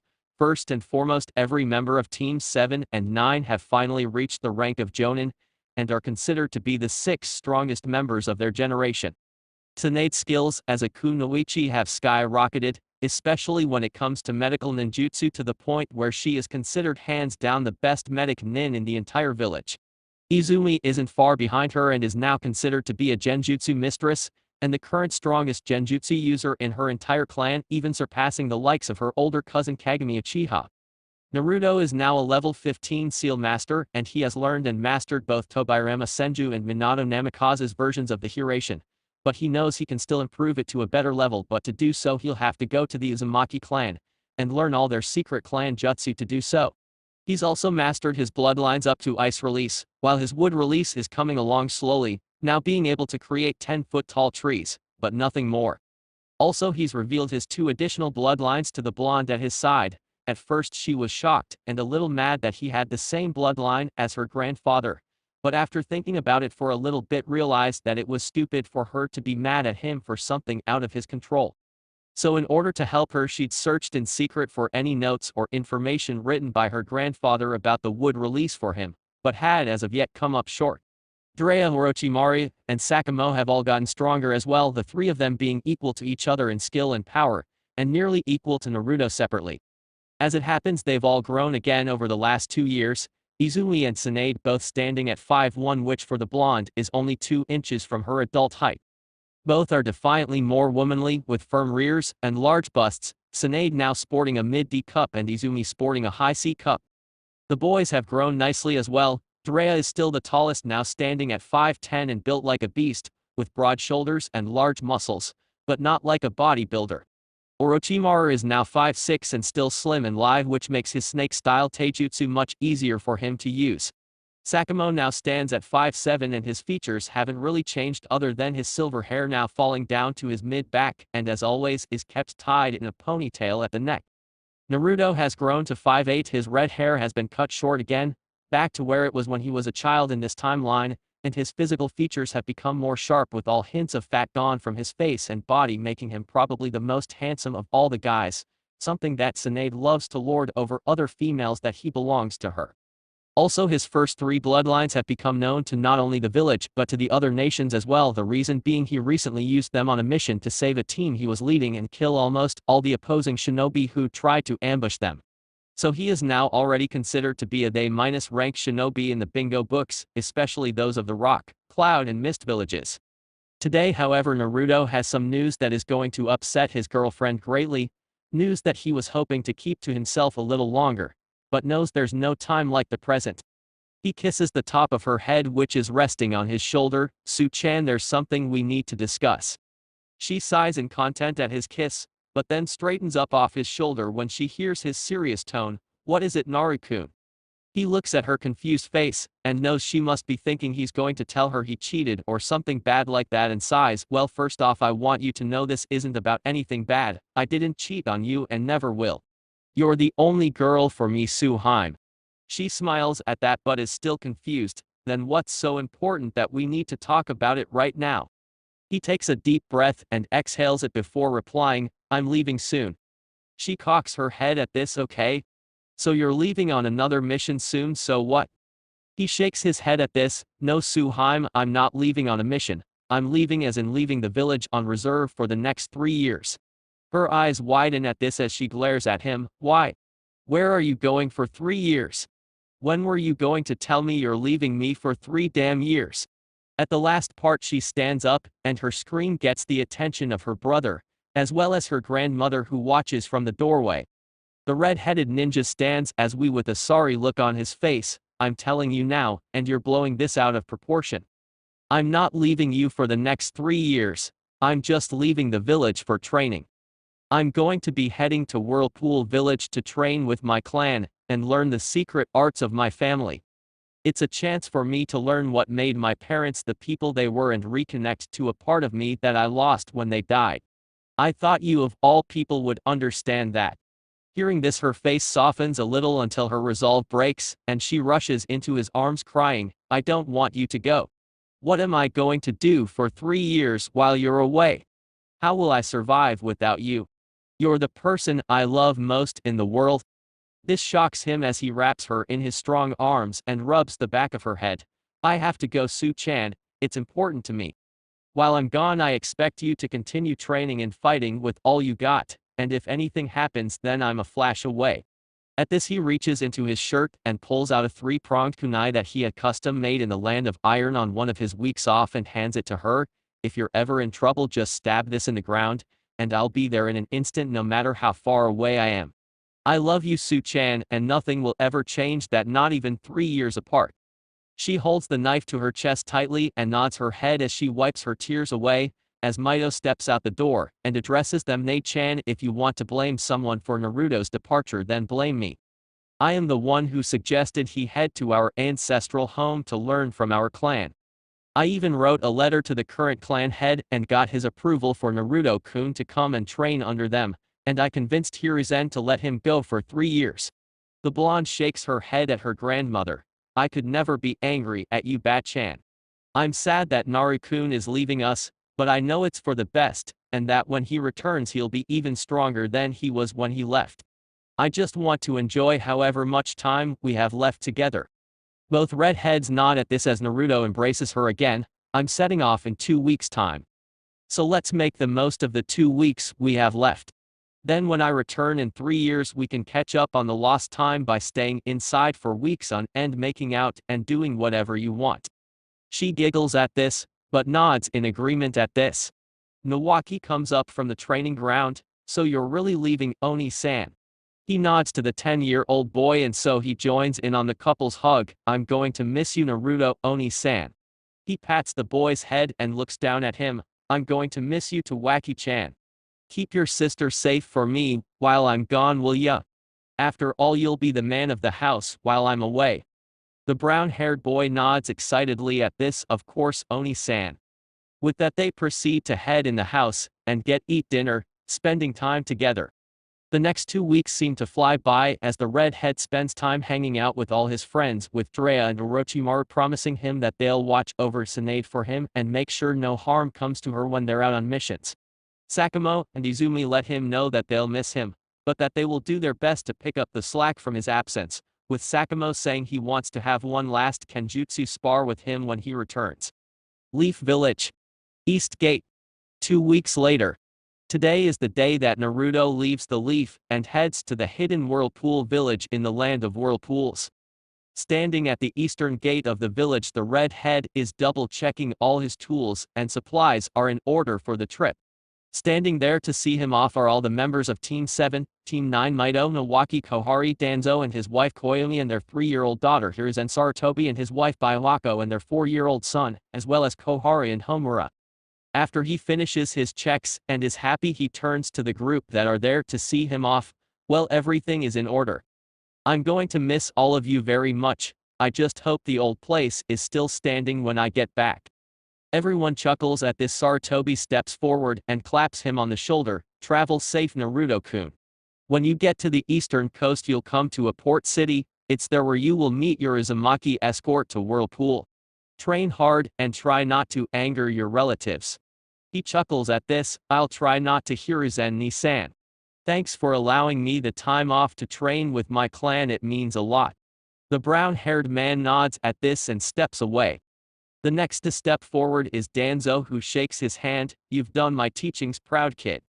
Safe travels, and make sure you come back stronger than before, because when you get back I'm going to want an all-out spar with you to test that you haven't been slacking. He smirks at his teacher. Don't worry Danzo-sensei, when I get back, I'll give you a run for your money, no doubt about it.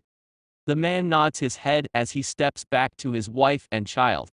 Next is Kohari, who hugs him with sisterly affection. You be sure to eat healthy and keep up with your hygiene, because no one likes a smelly person. He smiles kindly at the woman. You have my word, Nei-chan. I'll eat healthy except for ramen once a month, and I'll be sure to shower before bed every night when I can. She nods happy at this and steps back. Homura steps forward and shakes his hand. I look forward to seeing what kind of shinobi you've become when you return, Naruto-san.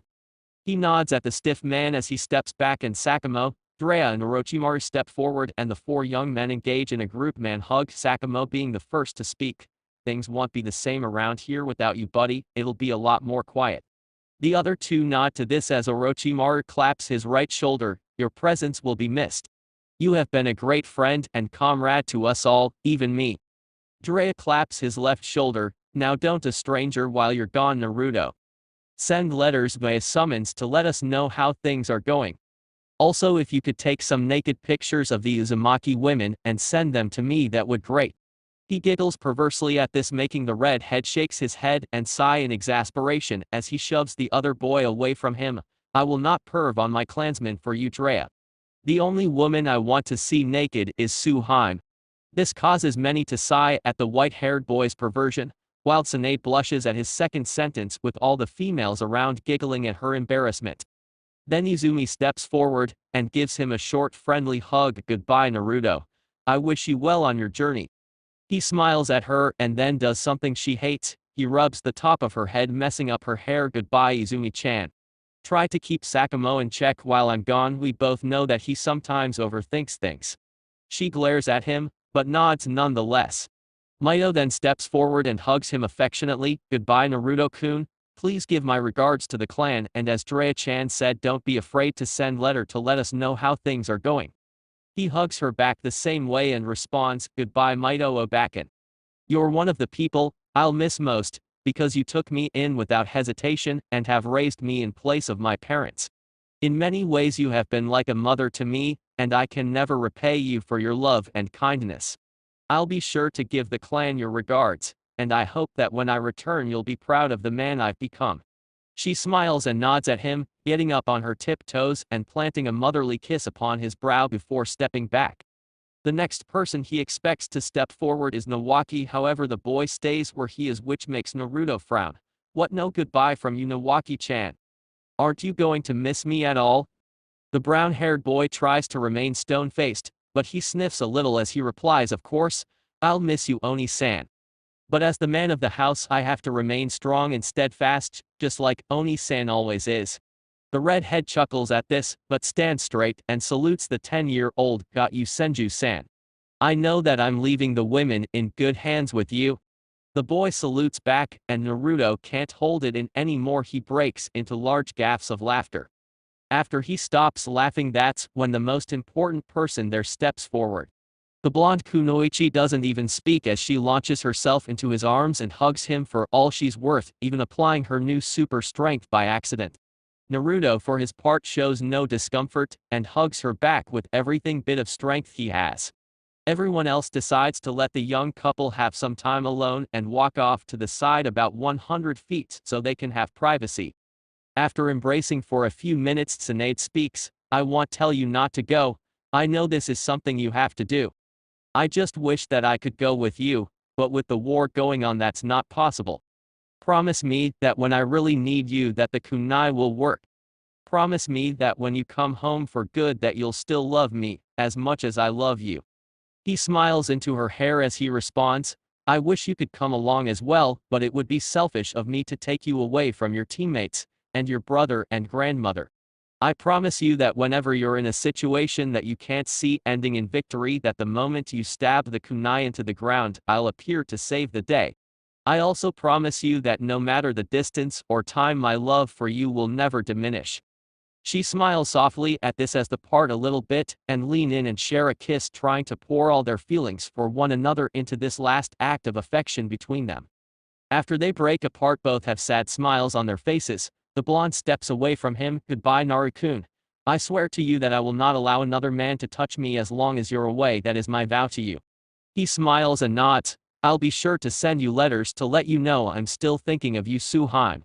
She smiles brightly at this as everyone else comes back up, and he smiles at them all. He decides it's time to get going. Well, this is it.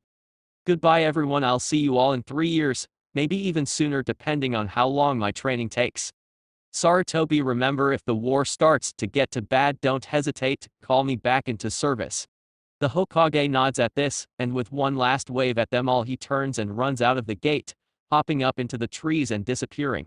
No one standing there could ever imagine that he would return as a certified S-rank shinobi and the savior of an entire village and nation, as well as begin to send major ripples through the world. Chapter 6, Naruto saves Nawaki. Invasion. Now. Hidden Whirlpool Village, Uzoshogakure. Land of Whirlpools, Uzu no Kuni. 2 years later. Naruto, age 17. It's been 2 years since Naruto left the Leaf Village to come to the land of his clan and learn from them. After leaving the Leaf, it took him 4 days traveling at top speed to get to the port town on the eastern coast of the Land of Fire. When he arrived, he decided to get a hotel room so he could get a shower, then head out to find his escort to Hidden Whirlpool, as they were supposed to already be there. After getting showered and shaved, he used his sensor abilities to locate the largest chakra signature in the village that wasn't his, as Uzumaki tend to have large chakra reserves, and he found one that was slightly above Jonin level, and very powerful near the docks. So he got dressed and headed out to the docks, where he found a ship with sails that had the Uzumaki swirl on them, and met his escort, a man with long light red hair and violet eyes, average height standing at 5'7", but with the aura of a powerful shinobi. His name was Kenshin Uzumaki.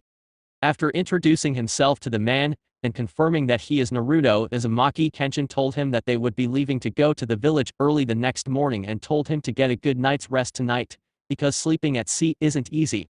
The next day they set off, and it took 3 days to reach the whirlpools that protect the village. When they did, they stopped the ship while Kenshin went to the bow and went through some hand seals which he watched very carefully. A moment later, the 2 whirlpools in front of them slowed and then stopped completely, and they made their way through as soon as they were far enough, and he went to the stern and went through some more hand seals, and the whirlpools came back into existence just as deadly and fast as before. However, what really got his attention after that was the hidden whirlpool village itself, as when they came to it all he could do was stare in wonder. The hidden whirlpool village is a village composed of several high-rise buildings made of what looks to be granite, or cement. A wide river runs through the village and is gaped by large bridges made of the same materials as the buildings. The surrounding countryside is dominated by steep hills, and all in all it looks like it could go toe-to-toe with any of the major shinobi villages. When they pulled into port he could see what looked like the entire village gathered together to greet them, and he wasn't far off. As soon as he stepped off the ship he was greeted by a man standing at around 6 with a solid build, red hair the same shade as his own and blue eyes. His attire consisted of a white robe with light blue accents and a hat with the symbol for whirlpool on the brim. This man is the third and current Uzukage, as well as head of the Uzumaki clan, Yushiro Uzumaki. Yushiro greeted his fellow Uzumaki with a hug welcoming him home, and everyone present followed his lead, greeting their long-lost family member with cheers and happy tidings. The man then introduced Naruto to his family, his wife Kunika, who is a beautiful woman with a slender build and good-sized bust, and their at the time 1-year-old daughter Kushina, who shares her mother's lighter red hair color. Seeing the baby that in the future would be his mother reminded him that his future father was born last year and is probably right now in one of the orphanages in the Leaf, so he made a promise to himself that when he returned to the Leaf he'd find Minato Namikaze and adopt him so he wouldn't grow up an orphan. After his mass greeting, Yushiro led him through the village, showing him where all the major stores, restaurants, and even training grounds were at. He explained some of the history of their clan and the building of Whirlpool, telling him that every single building and training ground in the village was strengthened by seals known only to their clan. Sometime during the tour of the village Kunika asked him about his love life, to which he replied he already had a girlfriend in the Leaf who was awaiting his return. When he told them her name it caused Yushiro to laugh and reply with, "History repeats itself." The Uzumaki and Senju clans bond being re-strengthened by the union of an Uzumaki and the Senju heiress. After a good laugh at his slight embarrassment the subject was dropped, and he was led to where he would be staying for the next 3 years. It surprised him to find out that he'd be living with Yushiro and his family in the Uzukage mansion main house. The Uzukage just told him they had more than enough room to accommodate him, plus it would make it easier for himself to teach the young man all the clan's techniques, especially their fuinjutsu.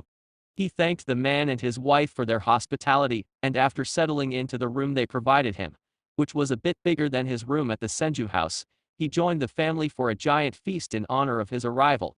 That first night in Whirlpool was one he would never forget, as the feeling of family washed over him, and he was easily accepted by every single member of the main Uzumaki house.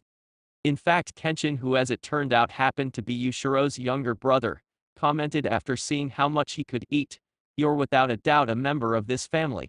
Only an Uzumaki can eat enough food to feed a squad of 4 for a month." This caused everyone to laugh and agree with him, even Naruto himself. That was when he knew he was accepted by his clan.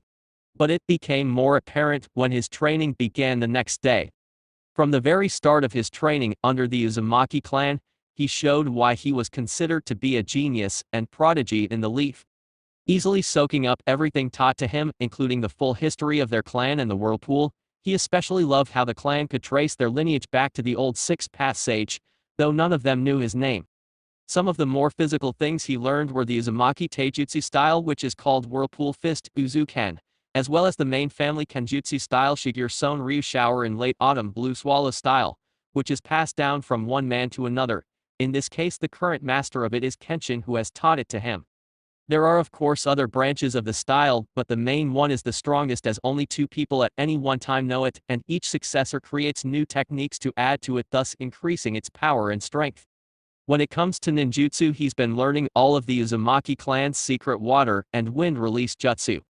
Fuinjutsu is where he shined most, as Yushiro gave him a test to confirm he was a level 15 master and then began to teach him the Uzumaki style of Fuinjutsu, which has been harder than all the seals he's learned before, but he's managed to grasp them and excel. When not training with Yushiro or Kenshin or their sister the water mistress Kamiko, Naruto has continued his training with ice and wood release. A year into his stay in Whirlpool he finally managed to get past his block on wood release and figure out the perfect ratio of water to earth chakra to create enormous forests just like the first Hokage. Of course, unknown to him, Yushiro had been watching his bloodline training, and after seeing him finally manage to get wood release correct, sent off a letter to Mito for all scrolls written by Hashirama on his techniques for wood release. A week later, he was surprised to be called into the Uzukage's office, and even more surprised to receive 2 scrolls full of wood release jutsu thanks to Mito.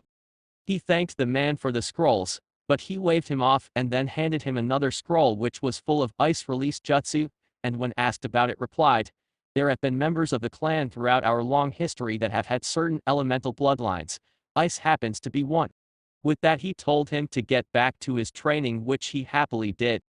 His time in the whirlpool hasn't been all training, he's also gotten to know the people of the village, those who are Uzumaki and those who aren't. He's also kept in contact with his friends and loved ones in Leaf by sending dire wolf summons with letters back home, and then bring back their replies. Thanks to this, he knows how the war is going and knows that the Sand Village has joined in on it, and that TSUNADE has become the bane of the famous Lady Chiyo of the Puppet Brigade, because she's been curing all the older woman's poisons. He's also heard how Sakamo has been making a name for himself, having gained the moniker the Leaf's White Fang Konoha no Shiroi Kiba for his Kenjutsu skills, as well as his Chakra Saber. While Izumi has become known as the Leaf's Illusion Blade Goddess Konoha no Genso Katana Megami for her mastery of Genjutsu and the use of her dual Kodeki, which she uses in conjunction with each other, ensnaring her enemies in powerful illusions long enough to deal killing blows with her blades. He's also been kept abreast about how things are going in the Leaf itself, reading that Danzo and his wife have had a second child, this time a boy, despite the man now being the AMU commander. Also, he and TSUNADE have written back and forth reaffirming their love for one another, although he had a slight tinge of jealousy when he found out how several men had asked her out since he left, but was happy to hear she turned them all down. Recently, he received a letter from her informing him that Nawaki graduated the academy and was placed on a team with Orochimaru as his sensei. She even included 2 photos, one of Orochimaru with the boy and his other 2 students and another of Nawaki, Mito, and herself on his graduation day. Today he's once again training with Kenshin in Kenjutsu. However, instead of learning more of the Shigeru Son Ryu, the man asked him to use his original sword style against him as he wanted to test the 2 styles against each other. So that's exactly what he's doing, and as the 2 cross swords, he can't help but to think about how yesterday was Nawaki's 12th birthday, and how the boy is probably out on a battlefield instead of celebrating with his family. As he's thinking this, he parries a stab from his fellow redhead, then hops back to get some distance and prepare his next strike. However, before he can make a move, he feels a pulse from one of his Hiraishin kunai.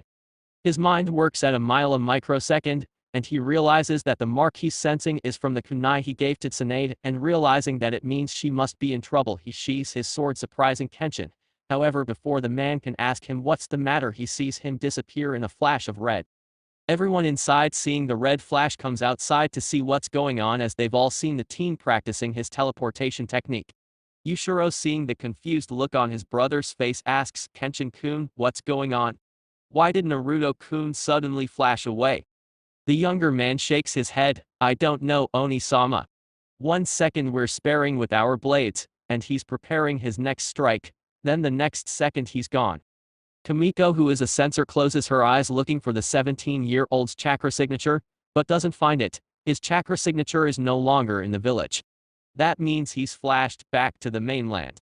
Kuniko looks at her husband in worry and asks, "Do you think this has something to do with his girlfriend Yukoi?" The clan head nods his head. "Yes, it's possible she's in trouble and summoned him to help her. We'll just have to wait for him to flash back to the kunai in his room to find out." With that, they all nod and head back inside to wait. Somewhere between Land of Grass and Land of Rock, Naruto appears in a lightly forested area with many outcroppings of rocks and high grass, and within a second looks around and doesn't find TSUNADE. However, he does find Nawaki, and sees the predicament the boy is in, as it seems he triggered an explosive trap. So acting quickly, he jumps into the heart of the explosion, grabs the 12-year-old in a hug, and then flashes back to the kunai he arrived at. The boom from the explosion echoes throughout the area, and he can feel the heat from it on his back. However, it dies down soon enough. He sets the frightened 12-year-old on the ground and rubs his head. "It's okay to open your eyes now, Waki-chan, you're safe." The boy, hearing the familiar voice, opens his eyes slowly and looks up at his savior and looks him over as tears start to form in the corners of his eyes. "Naruto, Oni-san." The man nods his head and the boy lunges at his chest despite the pain he feels in his left knee. Naruto Oni-san. Oni-chan was right. You did come to save me. Thank you, Oni-san. The redhead chuckles at this, even though he senses a group of enemy shinobi incoming. That's right, kiddo, you threw the kunai and I came.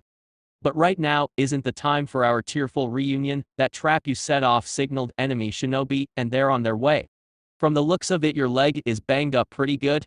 Probably from the force of the initial exploding tag, so you need to hide and I'll take care of the bad guys until your team gets here. The brown-haired boy nods his head as Naruto makes a shadow clone to pick him up gently and hide him in some bushes. A moment after, the clone dispels, a group of rock shinobi surround the redhead, and he counts 10 of them.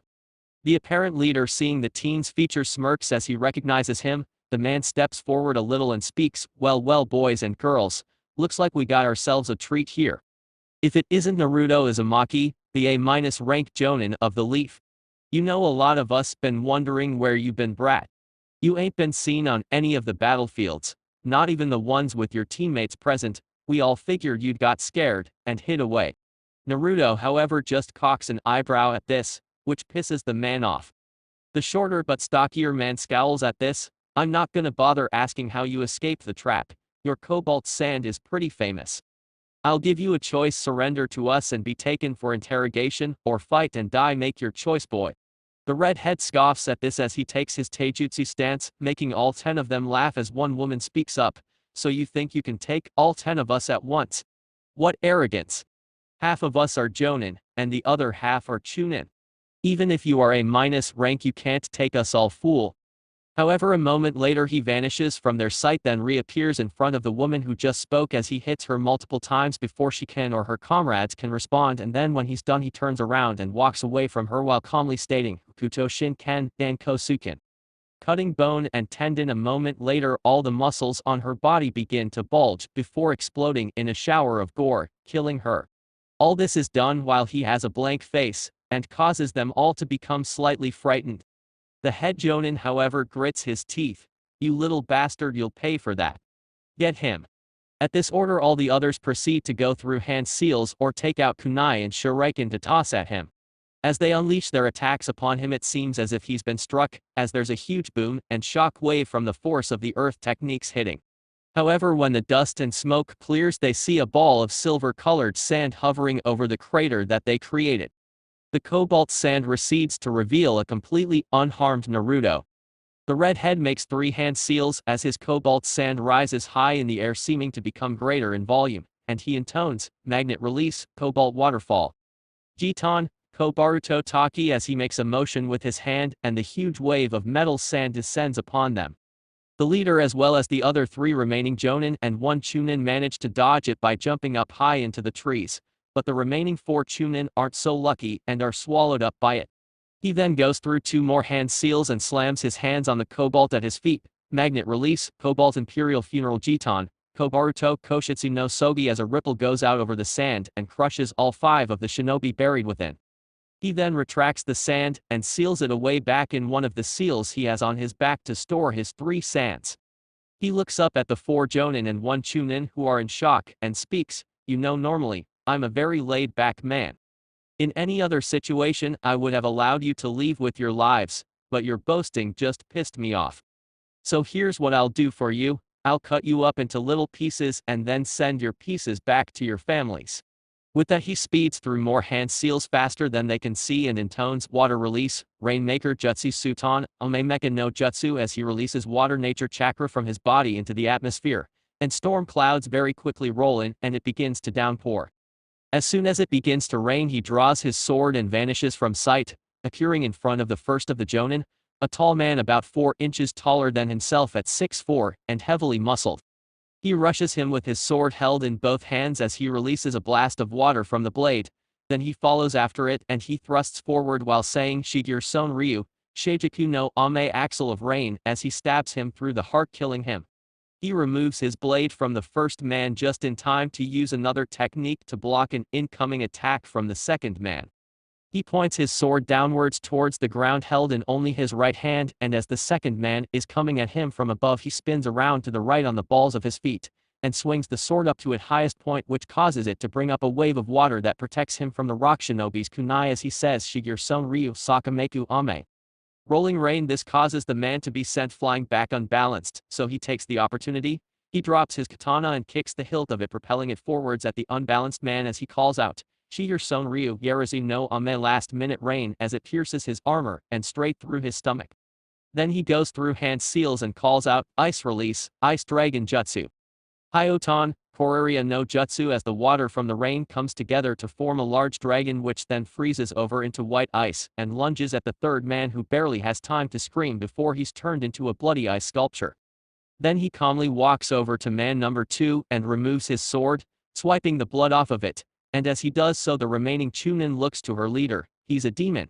We can't beat him, Daisuke. Let's get the hell out of here. The lead Jonin gulps at how one man just took out 8 of them within a 5-minute period like they were nothing. Daisuke then shakes his head. We can't do that, Kana. If we turn tail and run, then the Tsukikage will execute us for cowardice. We have to fight until our last breath.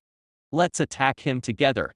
She nods reluctantly. However, before they can do anything, they hear him call out, Bringer of Darkness Jutsu Kakuenyo no Jutsu. Suddenly their world goes completely dark, so much so they can't even see their hands in front of their faces, and they don't know it, but it spells their ends.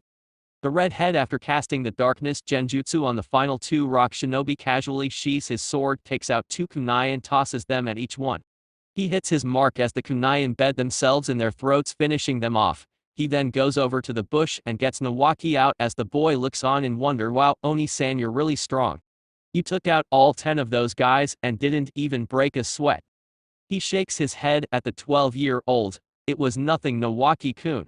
I'm sure that Orochimaru or your sister could do similar. Speaking of which, I sense old pale skin coming this way, so I gotta go. The brown-haired boy frowns at that. But why, Oni-san? Why can't you stay and come back to the village with us? Naruto smiles gently at him and rubs his head. My training with the Uzumaki clan isn't complete yet.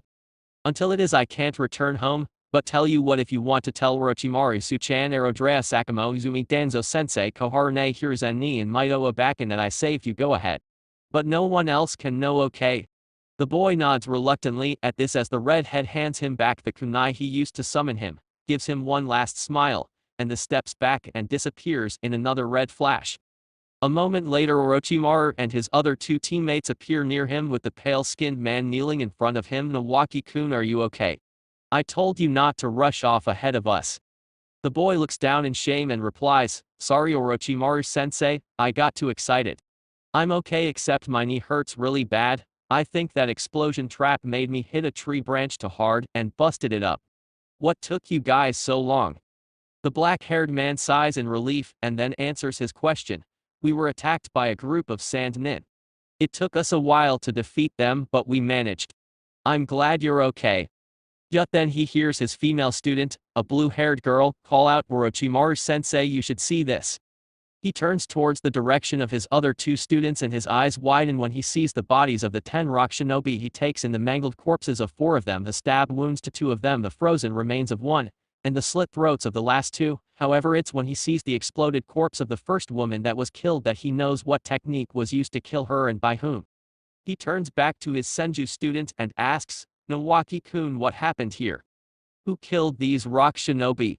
The brown-haired boy smiles and motions for him to come closer, which he does, and the boy whispers in his ear, Naruto, Oni-san. Orochimaru's eyes widen at this, but he nods his head, now having his theory proven, so he picks the boy up gently and turns to his other students. Let's get back to the leaf. Nawaki-kun needs immediate medical attention for his knee. He makes one-handed seals and creates a mud clone with orders to burn the bodies and then dispel, and the 4 hop off into the trees back to the leaf. Whirlpool Village. 6 months later.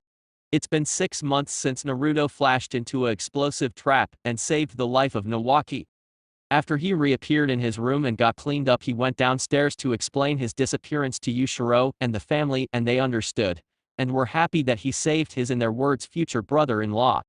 After that, he was made to take the rest of the day off training and just played shogi and go with Yushiro and Kenshin respectively. Then a few days later, a letter arrived to him from TSUNADE. In it she thanked him for saving her baby brother and said when next she saw him she'd be giving him a special gift. She also wrote that as a result of the initial shock wave from the explosion starting, that Nawaki's knee was completely shattered, so much so that not even she could heal it. However, he was going to be getting an artificial kneecap and would continue to walk, but his career as a shinobi was shot as he wouldn't be able to do any kind of intensive training or missions, and therefore so was his dream of becoming Hokage. Funnily enough, when he was informed about this, the boy took it well, and said that he was just grateful to be alive. Naruto just smiled at the 12-year-old's optimism and wrote back that he can't wait to see her again, and that he's happy he could help Nawaki. Over the last 6 months, the redhead has really thrown himself into his training, seeing his inability to keep Nawaki from any kind of harm as a flaw in his Hiraishin, and so worked to improve the seals and the speed of his warps. Also, he's poured his all into learning every single secret Uzumaki secret technique, and perfecting them. On top of that, he's worked his ass off learning and mastering the wood and ice release techniques from the scrolls he received. 4 months ago, Naruto was given permission from Yushiro as well as the Alpha of the Dire Wolves to sign a second summoning contract with the Summon Clan of the Uzumaki, the Elemental Dragons. A month after signing the dragon contract and passing the Dragon King's test, he was reverse summoned to the Dire Wolf dens and offered to learn Senjutsu under them and become the first Dire Wolf Sage, which he accepted and spent the whole month at the dens learning to gather natural energy on the go and managed to achieve Sage mode. Now when he enters Wolf Sage mode Okami Senin Modo, his eyes gain red eyeshadow, they turn gold and his pupils turn into slits, his teeth and nails sharpen slightly and his appearance becomes more feral and wild. 2 months ago, Naruto finally perfected his own version of Hiraishin, which allows him to warp much faster and much greater distances than even Minato's version. On top of that, last month, with the help of Uzumaki seal formulas, he managed to create a mass transit version of it meant to transport large groups from one place to another. To test it, he applied the mass transportation seal to the massive basement of the Uzukage Tower and then sent the opposite seal over to the Leaf via Dire Wolf with a request to have Mito apply it and have it applied in the Hokage Tower. When he got the confirmation that Mito had applied the opposite seal, he decided to test it with a group of his clones. He made 15 shadow clones and had them stand on the seal, which when activated by his chakra flashed them away. A few minutes later the clones dispelled, and he got the knowledge that it worked. Once they knew that the seals worked, TSUNADE wanted to teleport over to Whirlpool right away, something which he shot down and told her that the seals were to be used in case of an emergency to transport all the civilians of Whirlpool and the children to Leaf until the emergency has passed. None of them knew it at the time, but such an emergency would come up within the month. Today is like any other day in the Whirlpool, sun shining, a nice breeze coming in from the sea, and everyone going about their business. Naruto is on the porch of the main house playing with Yushiro's now nearly 3-year-old daughter Kushina. Naruto has grown a little bit since he saved Nawaki 6 months ago. He stood at 6'0", now at nearly 18 he stands 6'1" with a swimmer's build made for speed, but with explosive power behind his arms. He's also allowed his hair to grow out again, but even more than before it now resembles Minato's hair, but the back is longer much like Drea's hair, and he keeps it tied in a spiky ponytail at the back of his neck much like his friend Sakamo does. Little Kushina Uzumaki is little bundle of energy, always running around and getting into things. She stands at 2 feet tall, and is chubby as most 3-year-olds are. Her red hair is down to her shoulder blades and just as beautiful as he remembers it being when she's an adult. Right now he's tickling the little girl without mercy while her parents watch from the side with smiles on their faces as Kuniko turns to her husband. He's really good with her, don't you think? The man nods his head at her that he is. He seems to have a way with children as even the kids in the village look up to him and call him Aniki. She smiles brightly at this. However, before she can say any more, a Whirlpool Jonin appears kneeling in front of them with a look of panic on his face. Uzukage-sama, I bring bad news. Hearing this, Naruto stops playing with Kushina, who frowns at that. However, Yushiro gets a serious look on his face and asks, what is the situation? The Jonin, taking that as his cue, replies, the whirlpools have been breached, and a large force of ships is heading straight for us. At this, Naruto interjects and asks, have the enemy been confirmed? The Jonin looks at him like he's stupid, then looks back at his leader, who nods his head telling him to answer the young man. There are at least 600 ships and 200 of each are flying the flags of rock, cloud and mist. Yushiro clicks his tongue at this. Damn, it looks like even in the midst of war the great nations band together to attack a nation they deem lesser than them. Naruto shakes his head at this and speaks again. Actually, I think it's more likely they've entered into a temporary alliance to destroy Whirlpool in an effort to get rid of the Leaf's greatest allies. The Uzukage nods his head at this and turns back to the Jonin and asks how long until they make landfall. The man bows his head and replies about 2 hours, Uzukage-sama. What are your orders? The man stands to his full height and says, send out the word to all forces, tell them to assemble and prepare for battle. I want one company to gather all the civilians, the children, the elderly, and any sick or injured, and get them to the teleportation seal in the Uzukage Tower and send them to the Leaf for safety. Make sure one Jonin goes along with them to inform the Hokage of the situation. The man replies with a yes, Uzukage-sama. Then Naruto takes over. Make sure the group in charge of the civilians knows that the seal can only teleport 200 people at a time. Any more than that, and the seal will become unstable and blow up. The Jonin takes that in with a serious nod and then vanishes to do as he was told. Naruto walks inside the house and starts to head for his room. When he does, Yushiro asks him, what are you doing, Naruto? The young man looks at him and answers back, I'm getting geared up for battle, and don't tell me I can't or shouldn't. This village is my second home and this clan is my family, and I will do everything in my power to protect it. The conviction in his voice makes the older man take a step back, but he nods his head very well, then suit up. If we die tonight, then it will be my honor to die fighting side by side with a fellow Uzumaki like you, Naruto-kun. Naruto smiles at him and heads up to his bedroom, while Yushiro takes Kunika and Kushina to gather a few things and then take them to the Uzukage Tower. Outside Whirlpool Village gates. 1 hour 30 minutes later. Over an hour later, things have been prepared for the coming battle. Standing all around the outer gate is the entire Whirlpool shinobi force, which counts about 5,000 strong. At the head of this force are without a doubt the 3 most powerful men in the Uzumaki clan: the 3rd Uzukage Yushiro Uzumaki, the swordsman of Bloody Rain Kenkaku no Barati Ame Kenshin Uzumaki, and the wolf sage Naruto Uzumaki. Behind them, unseen to the naked eye, is a barrier surrounding the village, one designed not to allow anyone inside until the 3 men standing at the front of the army are dead, as it is tied to all one of their chakra signatures.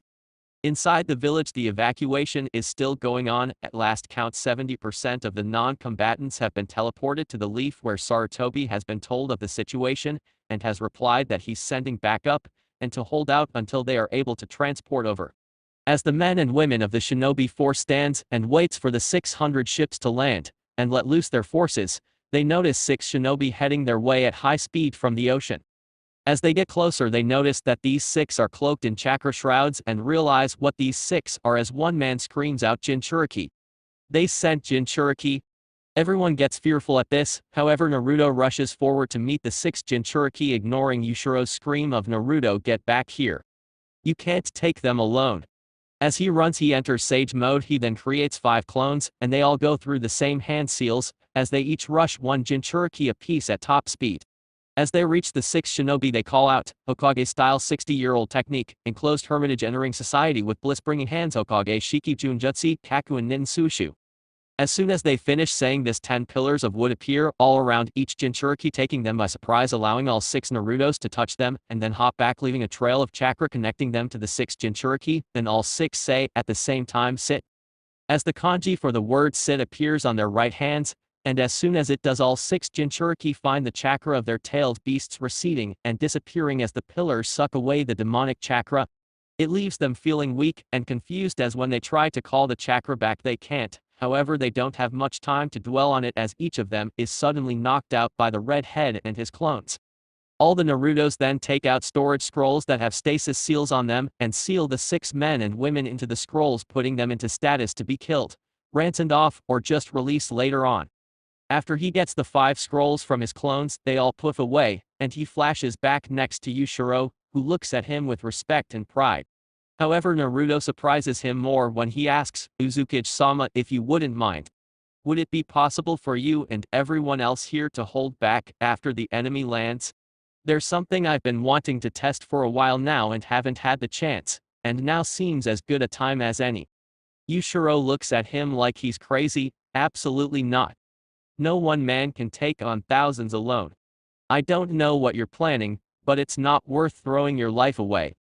The younger redhead shakes his head at this. I'm not going to throw my life away, Yushiro Ojizen. If it makes you feel better, you and the others can be a part of it.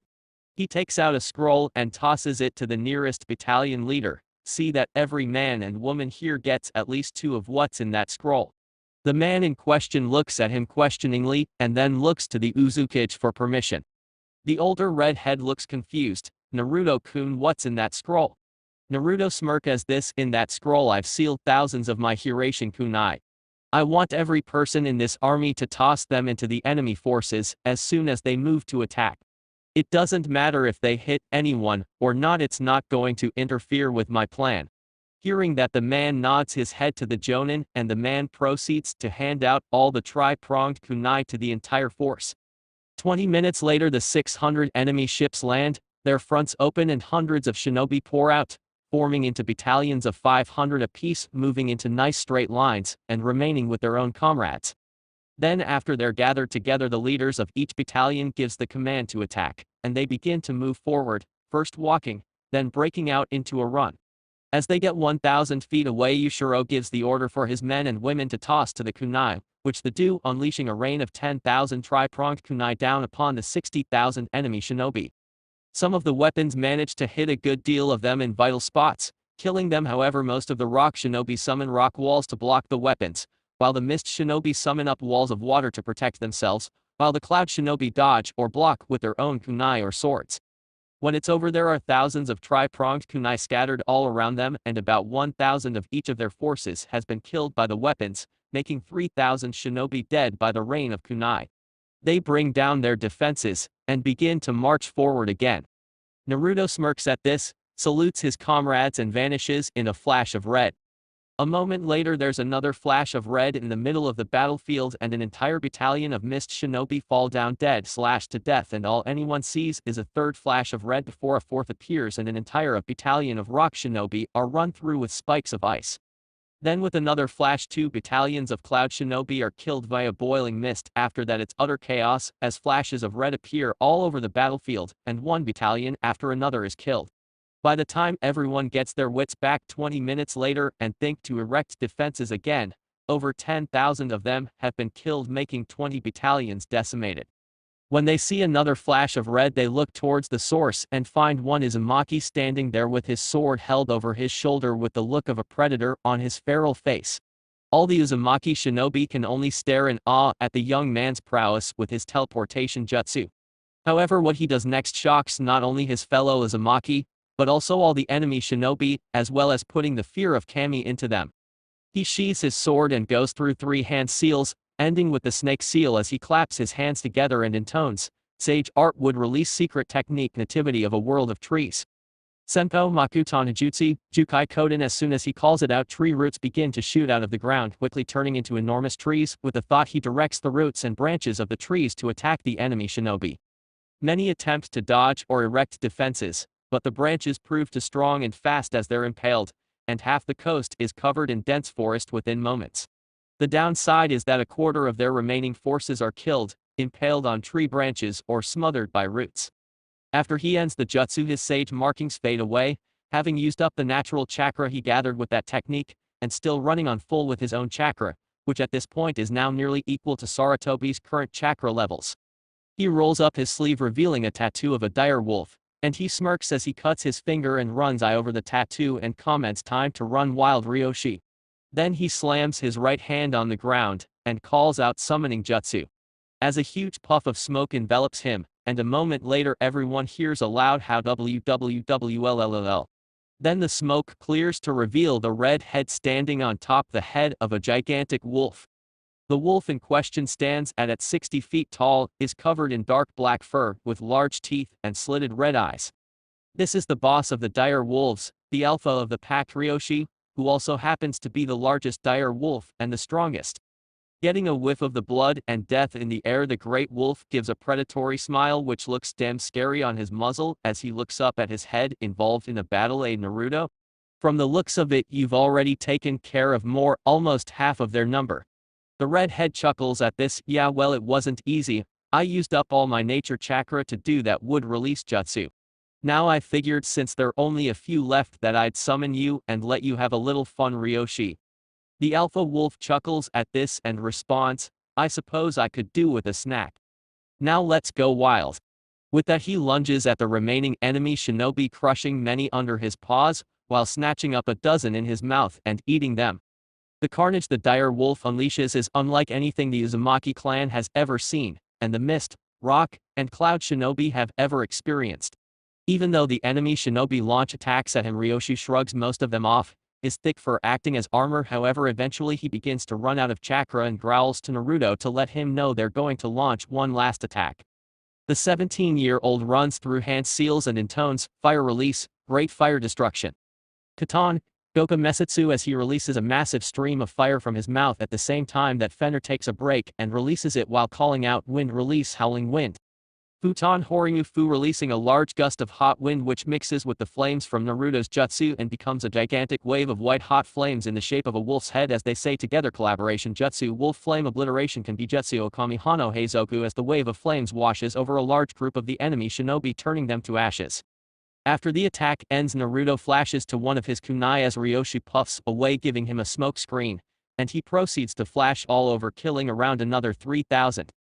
When the smoke clears he flashes back next to Yushiro, leaving only around 10,000 of the enemy forces left. The remaining men and women look around at all their dead comrades, killed by only one man, so they decide retreat is the better part of valor. They all turn around and run back to their ships. However, before they do, some of them turn and burn the bodies of their fallen comrades so as not to leave any secrets behind. As the three ninja village retreat, they put to memory the face of the man who single-handedly rooted their invasion of the Whirlpool village.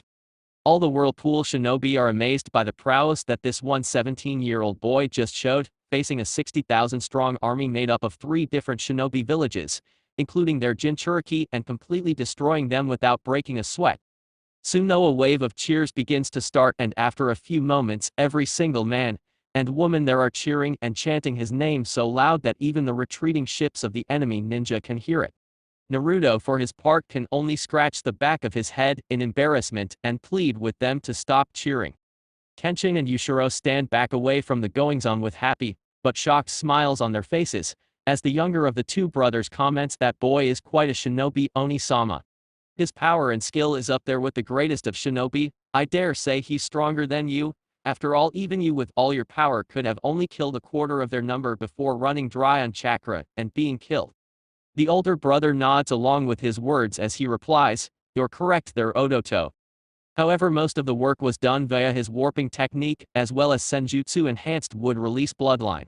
The enemy was not expecting to come up against a member of the Uzumaki clan who could teleport all over in an instant, let alone use the wood release of the first Hokage. They watch as their men and women lift the teen up and toss him in the air, and then catch him while he protests with a smile, and they can't help but to smile. By the time the reinforcement from Leaf arrive via the teleportation seal in the Uzukage Tower, led by Tsunade, Sakamo, and Danzo, all the shinobi are back in the village celebrating with drinks and food. Tsunade, seeing her love right in the middle of the party, being pat on the back by multiple Whirlpool shinobi, marches right up to him and asks, Nari-kun, what's going here? Why is everyone sitting here partying when an enemy force is out there waiting to attack?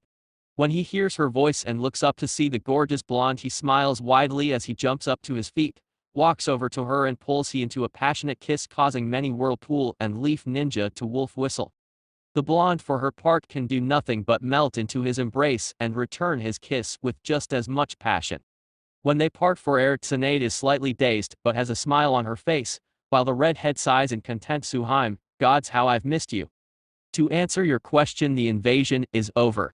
Rock, Mist, and Cloud all turned tail and ran after over 80% of their forces were decimated within an hour and a half. All the Leaf shinobi's eyes widen when they hear this, even Danzo and Sakamo, as both men look over all the Whirlpool shinobi and notice not even a drop of blood on their clothes, let alone any kind of exhaustion on their faces. Danzo steps up to his former student and asks, how did you all accomplish that?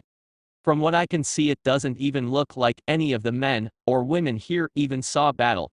At this point, Yushiro walks up and claps Naruto on the shoulder and answers the other man's question. It was all because of Naruto-kun here. Using a combination of senjutsu, curation would release, and summoning, he managed to completely surprise and overwhelm the enemy forces. All this in only a bit over an hour. Hearing that Naruto has would release shocks every leaf shinobi except Tsunade. However, the blonde is shocked that he's learned senjutsu, as that's something that not even her or her two teammates have learned yet. Naruto for his part just rubs his head in embarrassment. Stop, Yushiro, Ojaizen, you're making a bigger deal out of what I did than you need to. I'm sure that the result would have been much better if you and Kenshin-sensei fought alongside me, and we would have sent half as many running home. The man shakes his head at this. As strong as Kenshin and I are, we could never have done as you did. If we had tried, we would have ended up getting overwhelmed and running out of chakra, and would now be dead. You are a shinobi on a whole other level, and what truly fills me with hope is that you're still young, you still have room to grow even more powerful. The younger redhead smiles at him as Sakamo walks up to him and punches him in the shoulder. You baka. You couldn't wait for us to get here and leave some rock, cloud and mist shinobi for us. You're so selfish, old buddy. All this is said with a smile by the slightly shorter man. Something Naruto notices about his love and his friend is that they've both grown as he has, though Tsunade has only grown about 2 inches, now standing at 5'3", but her bust has increased further, now being a DD cup. Also, she now keeps her hair tied in 2 tight pigtails down her back. Sakamo now stands a respectable 5'10", and his silver hair is more gravity-defying than ever. After getting over their shock, the Leaf Shinobi decide to join the Whirlpool Shinobi in their celebration, while Danzo decides to send off a hawk summon with a message for Sarutobi that the threat had passed and that he should talk to Mito about Naruto having a certain connection to the first Hokage. That night there are 2 parties going on for the victory over Mist, Rock and Cloud, the one in the Whirlpool, and one in the Senju compound in the Leaf, where all the civilians, children, and elderly are staying for the night. None of them having the slightest idea that within a week's time the young man responsible for the defeat of 50,000 men and women would have a new entry in the bingo books. The night is just spent in cheer and revelry, and Naruto catches up with his girlfriend, by which they spend the entire night cuddling and making out. Even though both want to take their relationship to the next level, Tsunade manages to keep control of the situation, wanting to save that particular act for when he returns to the Leaf. So instead they settle for cuddling up together in his bed and falling asleep in each other's arms. The next day all the citizens of Whirlpool return to the village and their everyday lives, while the Leaf Shinobi headed back to the Leaf before teleporting away. Naruto and Tsunade shared one last kiss, with the blonde telling him, "See you in 6 months, Narukun." The redhead nodded his head, but leaned in close to her and whispered in her ear, "You should think about taking some time and going to the home of the slugs to learn Senjutsu Su-chan. I guarantee you won't regret it." All she could do was nod and promise she'd look into some time in the future before disappearing in a flash of white. After that, life on the island and in the village went back to normal. Naruto continued his training, attempting to become even stronger than before. A week after the invasion, Whirlpool received the new bingo books from all the nations, and as Yushiro was flipping through them he found the same entry in every single one except the Leaf. The man showed it to his family at dinner, especially Naruto, as the entry was about him. In every book there was a photo of him with his long red hair flowing in the wind, his leaf forehead protector displayed proudly on his forehead, and you could see his sword on his shoulder covered in blood. The entries in the books read as follow. Name: Naruto Uzumaki. Age 17. Height: 185.9 centimeters 6'1". Weight: unknown. Clan: member of Uzumaki clan of Whirlpool. Epitaph: the Leaf's bloody crimson flash Konoha no Shimamire no Shinku Senko. Bloodline: S posses the lava, boil, magnet, ice, and the legendary wood release bloodline of the first Hokage. Physical description: Naruto Uzumaki is a tall young man with his clan's distinctive red hair.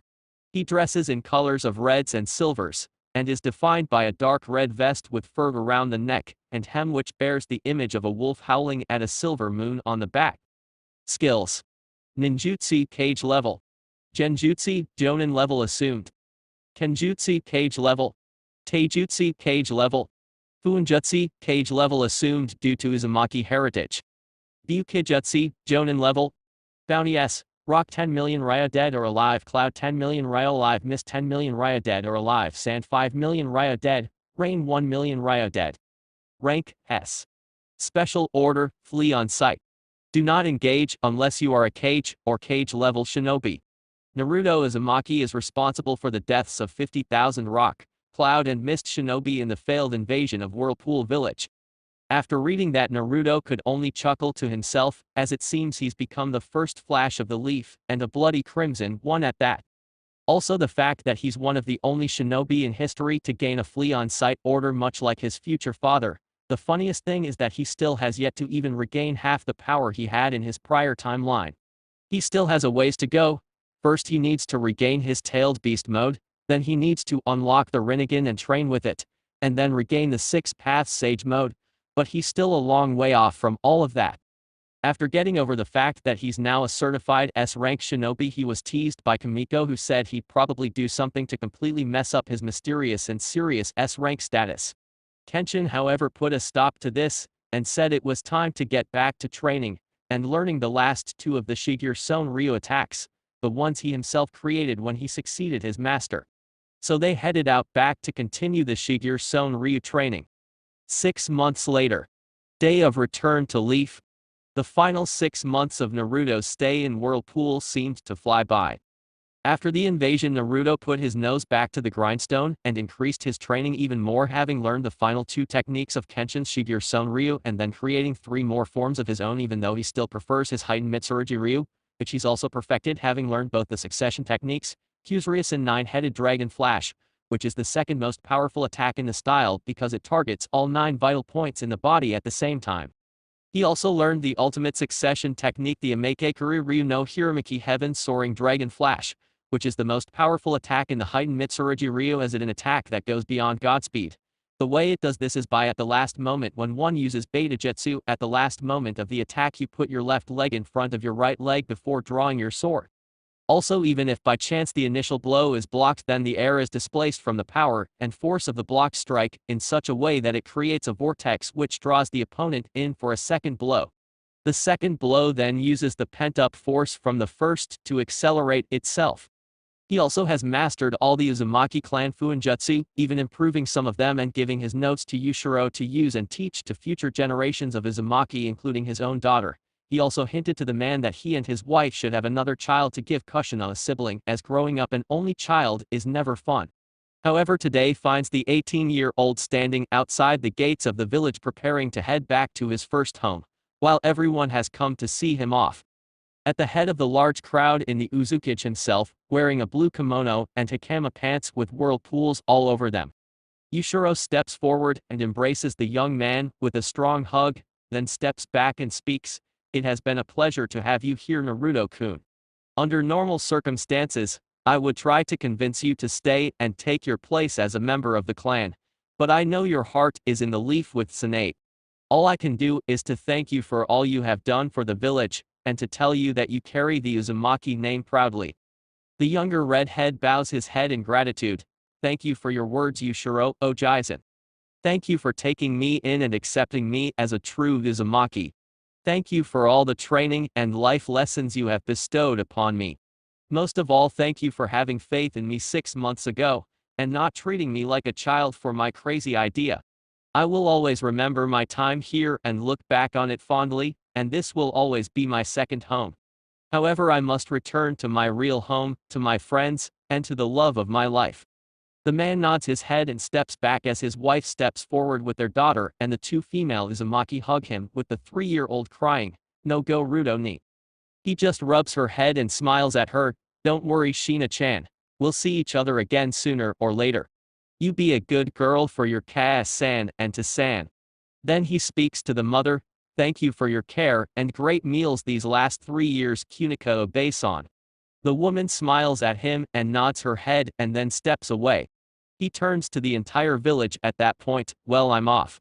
Goodbye everyone, I hope all of you remain healthy, happy and safe." The entire village lets out a chorus of "Goodbye Naruto. Come back soon." The teen gives one last look to the main family, smiles and says, "Sayonara watashi no kazoku, goodbye my family," then he disappears in his usual red flash. A few minutes after he leaves, everyone begins to filter back to their business, until the only ones left standing at the gate are Yushiro and Kenshin, who share a look as they know that the teen will gain even more fame in the future, and the Uzukage believes in his heart that Naruto will become the 4th god of shinobi Yondaime Shinobi no Kami. Port Town. Eastern coast of Land of Fire. 1 second later. There is a flash of red at the docks of the port town from which he left from 3 years ago, scaring the fishermen and dock workers to death as Naruto appears out of it in all his glory. He takes a look around and smiles apologetically to the people in the area, and then right away body flickers away, appearing again outside the gate of the town, where he proceeds to hop into the trees and take off at his current top speed. As he rushes through the trees unseen to the naked eye, he's placing Hirashing seals on the trunk of one tree every 10 kilometers so he can flash anywhere in the eastern half of the Land of Fire when he needs to. 2 days later. Leaf Village Eastern Gate. After 2 days of traveling at cage level speeds, the redhead finally reaches the same gate he left from 3 years ago. As he enters, he notices that he arrived during the changing of the guards, so he speeds through and starts to roof hop to his first home, and the 3 people who mean the most to him in the world. As he hops by some hot springs, he notices a familiar head of spiky white hair peeping on the woman's side, so he stops and smiles as he changes his voice a little, making it deeper, and yells, "Pervert." There's a white-haired pervert peeking on women in the hot springs. Right after yelling this, he hides and watches what unfolds. Drea, for his part, looks around for the source of the yell, which just blew his cover, but can't find anyone. However, he doesn't get much time to look as he hears the sounds of knuckles cracking behind him, and turns to see all the women he was just peeking at with towels wrapped around their bodies and looks of fury on their faces. He chuckles nervously, "Now ladies, let's not do anything we're going to regret later. It was just a little harmless look, I didn't even see all that much." However, the group of angry women, which includes several kunoichi, ignore him and scream, "Die pervert," as they begin to beat the ever-living crap out of him, causing him to scream like a girl. When they're done, he's laying in a crater, a bloody mess, as they all sniff and head back inside to get dressed. A few moments after they're gone, Drea miraculously jumps up unharmed and dusts himself off. "I swear when I find who blew my cover, they'll pay." With that, he huffs and trots off, while up in a tree hidden away, Naruto is silently laughing his ass off, his sides hurting from how hard he's laughing. After a few moments though, he gets himself calmed down and decides to continue on to the Senju compound. Senju main house. 5 minutes later. 5 minutes after his fun at his white-haired friend's expense, the redhead finally reaches his first home. He closes his eyes and senses the chakra signatures inside and finds 4 familiar signatures, 3 of which are the Senju family. The 4th, however, puts a bigger smile on his face as it happens to belong to his female teammate. Without further ado, he opens the door and walks in, closing it behind him quietly and taking off his sandals. He then walks down the hall towards the family room, his footsteps not making a sound. On the way, he sets his sword and his pouches down near the stairs so as to make even less noise. When he gets to the doors of the family room, he can hear the 4 people inside talking and laughing, having a good time, and he smiles, but quickly schools his features into a calm look as he jerks the sliding doors open. The occupants inside are shocked by the sudden opening of the doors and look towards the doorway, and are further shocked by who they see. The redhead steps into the room and speaks softly, "I'm Homo back in Nawaki-kun, Su-chan." The first to come out of their shock is Tsunade, as the blonde gets up and rushes him, tackling him into a hug with a huge smiles on her beautiful face. "Welcome home, Naru-kun. We've missed you." He wraps his arms around her and kisses the top of her head. After that, Nawaki gets up and limps over to him, and after the blonde releases him, the brown-haired 13-year-old hugs him. "Welcome home, Naruto, Oni-san." He looks him over and comments, "Oni-san, your hair is almost as long as Aerodrea's, you should cut it." Naruto chuckles at this, "I'll think about it, Nawaki-kun. Then again, it depends on whether or not Su-chan likes it long." He looks the boy over and makes his own comment, "You've gotten taller, Nawaki-kun. Also, I see that you're hobbling around due to a false kneecap. I want to say sorry to you for not getting to you faster." His statement is true, as over the last year the boy has grown, whereas when he saved him he was 4'7", he's now 5'0". Also, the brown-haired boy waves of his apology, letting him know he still doesn't blame him. The redhead then walks over to the elderly Mito, who is now in her 60s, and kneels down to gather her into a light hug as the woman smiles and pats his back. "Welcome home, Naruto-kun. Your presence in this house has been missed."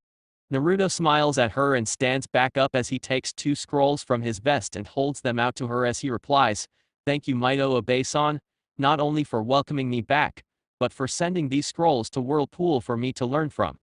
They were a great help, and while I haven't mastered all the jutsu yet, I have learned every last one. She accepts them back, and nods at him with a wistful smile. He then turns to Izumi, whom he now notices has grown a lot in the last 3 years, now standing slightly taller than Tsunade at 5'4" with a very slender, yet fit feminine build from years of training. Her black hair is now cut to her shoulder blades and the front is in a Heim cut. Her breasts are now a solid D cup, but her black eyes are now a bit dull. He can tell what it's from as he's seen it before in the eyes of his future best friend turned enemy Sasuke Uchiha. It's deterioration from the use of the Mangekyo Sharingan. He smiles at his teammate and pats her shoulder. Good to see you, Izumi. I hear you've been keeping busy and getting stronger. I'm happy for you, Genjutsu mistress. But your eyes don't look so good. She scowls at him for his last comment as she slaps him on the chest. Then she decides to answer his statements. It's good to see you as well, Naruto. I've been doing my best to stay busy and have gotten a lot stronger. Thank you for the praise on my genjutsu abilities, and my eyes are fine. In response to this, he scowls and creates a shadow clone without smoke. The clone grabs her by both shoulders and body flickers away with her. The others in the room look at him funny, as Tsunade asks, "What was that about, Narikun?" The redhead shakes his head in response and proceeds to sit down on one of the empty cushions. Pulling the blonde with him so she's sitting in his lap, and proceeds to get reacquainted with his most precious people, telling them he just got in today, and that he hasn't informed Sarutobi that he's back yet, but plans to do that tomorrow, and just spends the rest of the day and evening with the three of them, while his clone has a conversation with Izumi about the Mangekyo, how she got it, and how to cure the encroaching blindness, just happy to be home for the first time in 3 years. Chapter 7: Adoption and Battle of Sans Eye. Now. Training Ground 9. Naruto clone and Izumi. While the original Naruto is busy catching up with his first family, the clone and Izumi appear in the old Team 9 training grounds. The black-haired 18-year-old jumps away from the clone and glares at it, while the redhead just stares back with a serious face. He sighs and crosses his arms. The lost light in your eyes is a symptom of the Mangekyo Sharingan. What I want to know is how long you've had it, and how did you get it? She stares at him in slight shock at this. The woman stares him down for a while, and seeing that he won't drop it, lets out a weary breath. I've had the Mangekyo for about a year, and ever since I got it, I've used it only in the most dire of situations, just like my regular Sharingan. As for how I got it, it happened during a battle last year when I pushed my eyes past their limits to survive. Suddenly I felt them burn, then my vision became even better, and I was flooded with new power, and then one technique hit me as if I've known it all my life. The name of that technique was Amaterasu. The redhead nods his head at this as he continues where she left off, finishing for her, then your right eye bled, and your enemy, or enemies, were covered in black flames. She stares at him in shock at this, but nods her head in response to this. He sighs and shakes his head. I would have preferred you never had to gain that power, Izumi. The Mangekyo is a dangerous weapon, and it has led many of your clan down a terrible path of death and destruction. If you need proof, then look no further than Madara Uchiha. She nods mutely at this, and then asks him what she's been wondering from the start. How is it you know about the Mangekyo? I only learned what it was after I'd returned to the village and checked my clan's archives. From what they said, the Mangekyo is a closely guarded secret of the Uchiha clan that is not told to outsiders. Although it didn't tell me anything about the blindness using it would cause. Naruto chuckles at that, and rubs the back of his head nervously. After a few minutes of her staring at him, he finally cracks, okay, I'll talk. I read about it in the Senju archives. The first Hokage Hashirama Senju, as well as the second Tobirama Senju, both had notes on the Sharingan, and all its various forms. Both fought with men that had the Mangekyo in Madara Uchiha and his younger brother Izuna Uchiha respectively. In Hashirama's notes was a short notation about how the eye causes blindness, and therefore is a double-edged sword. She accepts this answer and sighs as he just confirmed her suspicions that if she continues to use the Mangekyo then she'll end up blind. The black-haired woman, however, is shocked when he rubs the top of her head tenderly and smiles down at her. However, there was also a note in Tobirama's notes that stated that after the death of Izuna, Madara's sight came back to him and his Sharingan was stronger than ever.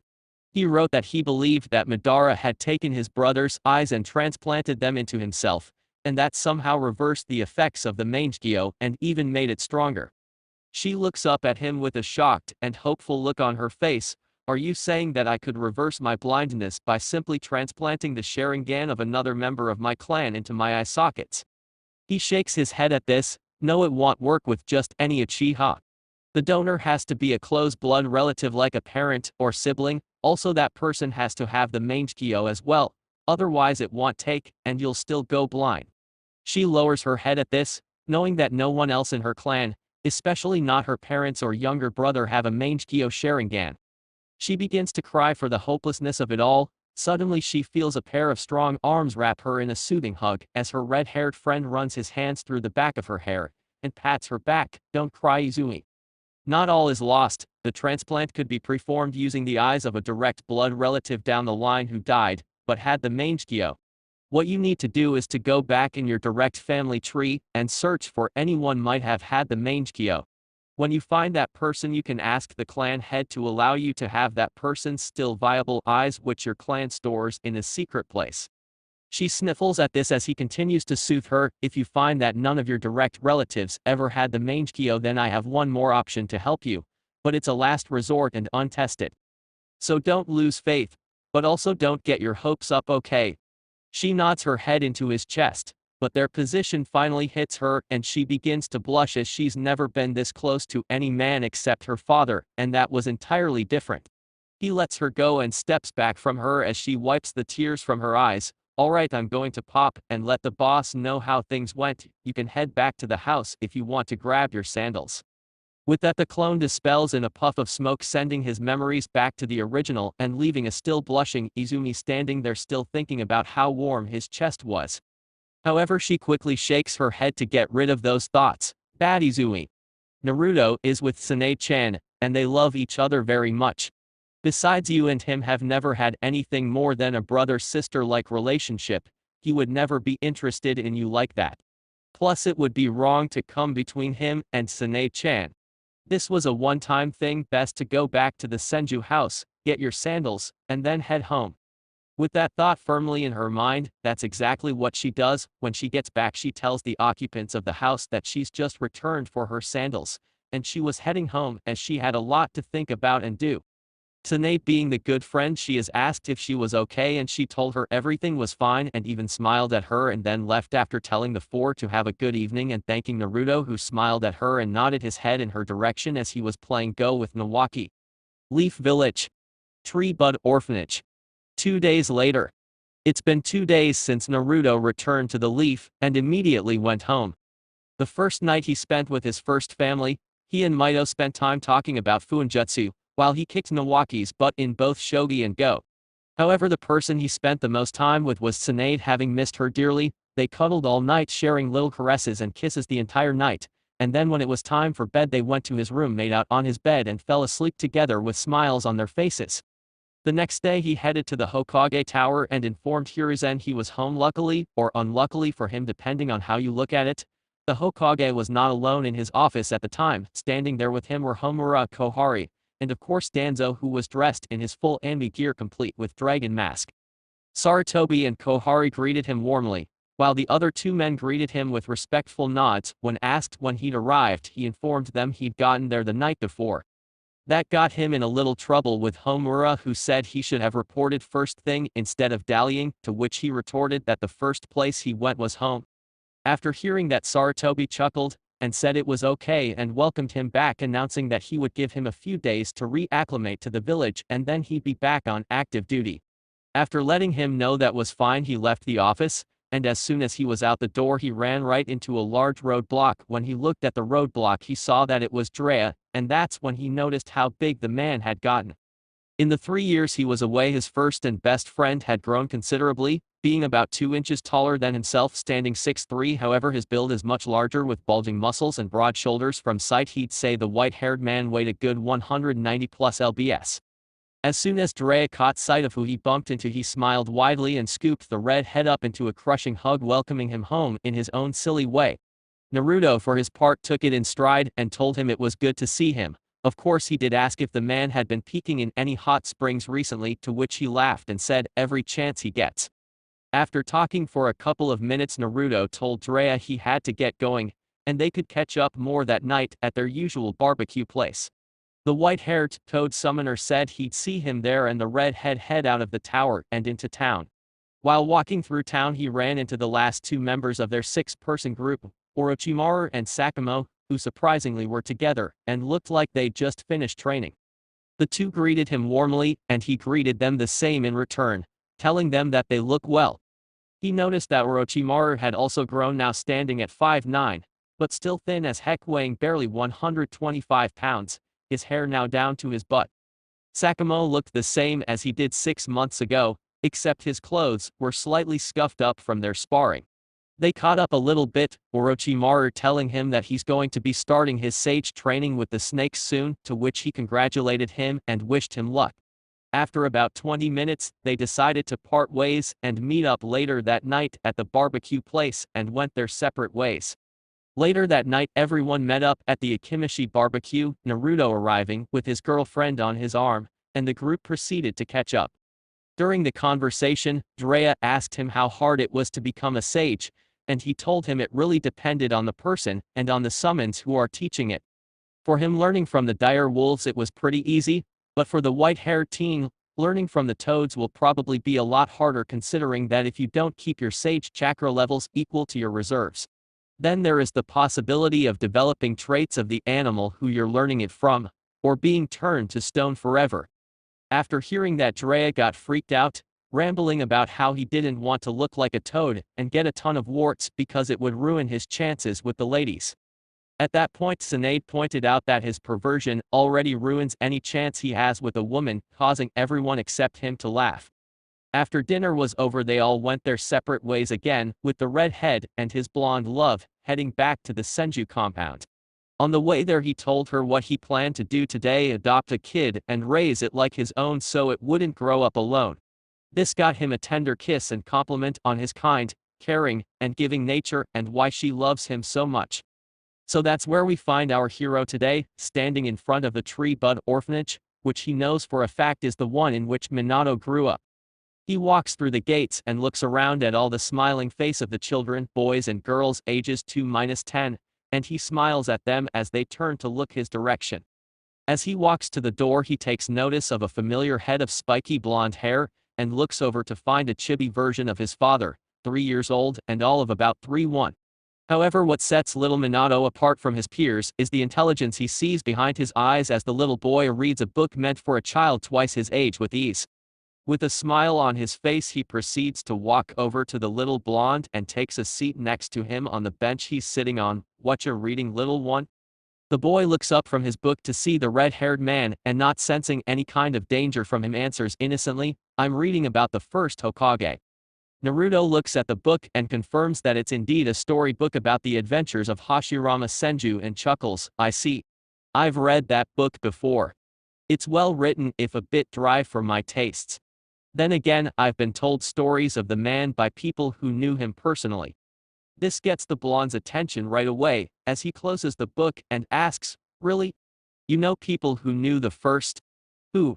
What was he like?" The redhead chuckles at the 3-year-old's enthusiasm. Whoa, one question at a time. First off, why don't we introduce ourselves? I'll go first. My name is Naruto Uzumaki, Jonin rank shinobi of the village. The boy's eyes widen at this. "You're a shinobi?" "Sugoa. My name is Minato Namikaze, I'm an orphan. I wanna be a shinobi someday." Naruto smiles at him. "Nice to meet you, Minato-chan. Yeah, I'm a shinobi, and a pretty strong one as well. As for knowing people who knew the first Hokage, I happen to live with his wife and granddaughter. Also, the third Hokage, who was his student, happens to be like an older brother to me." The little boy's eyes sparkle at this as he looks at him with wide, excited eyes. "Wow. What's that like? I would love to live with people who knew the first 2 Hokage." Naruto pats his head at this and sighs as he sees the matron coming their way. "Well, kiddo, it was nice talking to you for the time being, but I really should go and have a chat with the matron." The little blonde frowns at this, but nods his head as he goes back to reading his book, while the redhead gets up and walks over to the matron of the orphanage, who is a woman in her 30s with brown hair and kind brown eyes. When he reaches the woman, she asks, Why were you speaking to Minato-kun, sir? Why did you come here to the orphanage? The 18-year-old Uzumaki smiles at her and responds, about that. I came here because I wanted to adopt a child. My reason for talking to Minato is because he caught my eye sitting there alone reading a book for a 6-year-old. Hearing that he wants to adopt a child causes her to look at him suspiciously, as she can tell he's young and from his attire can guess that he's a shinobi as only they constantly wear mesh armor under their clothes. She frowns at him. What is your name, and how old are you, sir? The young man just smirks at her as he answers, I'm 18 years old. As for my name, you may have heard of me, I'm Naruto Uzumaki. Hearing his name causes the woman's eyes to widen as all the adults in the leaf know the name of the young man who saved Hidden Eddy Village from the Hidden Cloud, Mist, and Rock villages. Also on a more gossipy note, all the women in the village always talk about the redhead's relationship with the heiress of the Senju clan, the beautiful Tsunade Senju, and how lucky the young woman is to have such a handsome and caring young man on her arm. She quickly regains her composure and bows to him. Please forgive my rudeness, Naruto-sama. However, why would you want to adopt an orphan? It is well known that yourself and Tsunade-sama are together, and it is believed that someday you will marry and have children. The S-rank shinobi frowns at this slightly as he crosses his arms and responds back, I know what it's like to lose your parents at a young age. I'd like to give one of these children someone they can look up to, someone to give them the love and attention that they're missing from their parents. I know I may be young, and yes, in the future Su-chan, and I will likely have our own children, but that won't ever stop me from caring for the child I adopt here today. Hearing the conviction in the young man's voice causes the older woman's heart to light up with happiness as she smiles at him. I see. Well then, have you made a choice already on who you'd like to adopt, Naruto-sama? The redhead nods his head at this as she continues, alright, then follow me inside to my office, and we'll get started on the paperwork. Oh, who have you decided to adopt? Asking as if she didn't already know. Naruto smirks at her and motions over to the little blonde he was talking to. I'm going to take Minato-chan. I can tell that he's smart for his age, probably even a genius, and being a genius myself, I think I'm uniquely qualified to give him the kind of attention he needs. Plus he reminds me of myself a bit. He has an interest in the Hokage and wants to be a shinobi so he can protect the village and the people he cares about. She smiles at him and nods, as she proceeds to lead him into her office to fill out the paperwork. After half an hour and many signatures, the matron asks one of the caretakers to fetch Minato. A few minutes later, the little blonde comes into the office with a look of confusion on his little face as he asks, You called for me, matron-san? However, upon noticing the redhead in the office as well, he smiles at the 18-year-old. The woman smiles and nods, Yes, Minato-kun, I did. I have good news for you. You have been adopted by this young man here. The little blonde is shocked to hear this as he looks at the smiling redhead and shyly asks, Is that true? Did you adopt me, Naruto-san? The redhead stands up and places his hand on the child's head and nods, It's true, Minato-chan. I've signed all the paperwork and everything, and I'm now technically your father, but you don't have to call me San if you don't want to. Call me whatever makes you comfortable. Minato can only smile in happiness as he lunges at the older boy and hugs him around the waist. Thank you. San. Naruto smiles softly at the little blonde and hugs him lightly. You're welcome. Sochi. Now go gather your things, and I'll take you to your new home. Minato nods happily and skips out of the room to gather his belongings. The matron smiles and comments, You've made that little boy very happy. If I may ask, Naruto-sama, how will Tsunade-sama take you adopting him? Naruto turns to her and smirks as he responds, She's fine with it. I already told her the other night what I planned, and she was cool with it, even told me how kind I was. I think that she'll probably take on the role of mother for him. The woman nods in acceptance of this as the little blonde comes back in with a backpack full of his clothes and other belongings. Seeing how full it is, the redhead chuckles as he takes out a scroll and rolls it out, revealing a storage seal, then takes the bag from his new son and places it on the seal, applies some chakra, and it puffs away. He rolls up the scroll and hands it to Minato. There you go, kiddo. Storage scrolls are much easier to carry than huge packs of stuff. The blonde looks at him in awe. Sugoa. What was that, San? How did you make the backpack go into the scroll? The redhead laughs at this and smiles that my new son is a branch of the ninja arts called Fuinjutsu. It's something that my clan the Uzumaki excel at. It's one of the things I'll teach how to do over the next few years. The little boy smiles at this, excited to learn something so incredible as Naruto rubs his head and asks, "Alright, you ready to go to our home and meet the rest of the family?"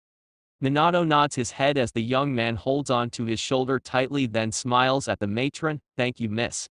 I'll be sure to take good care of Minato. See you around."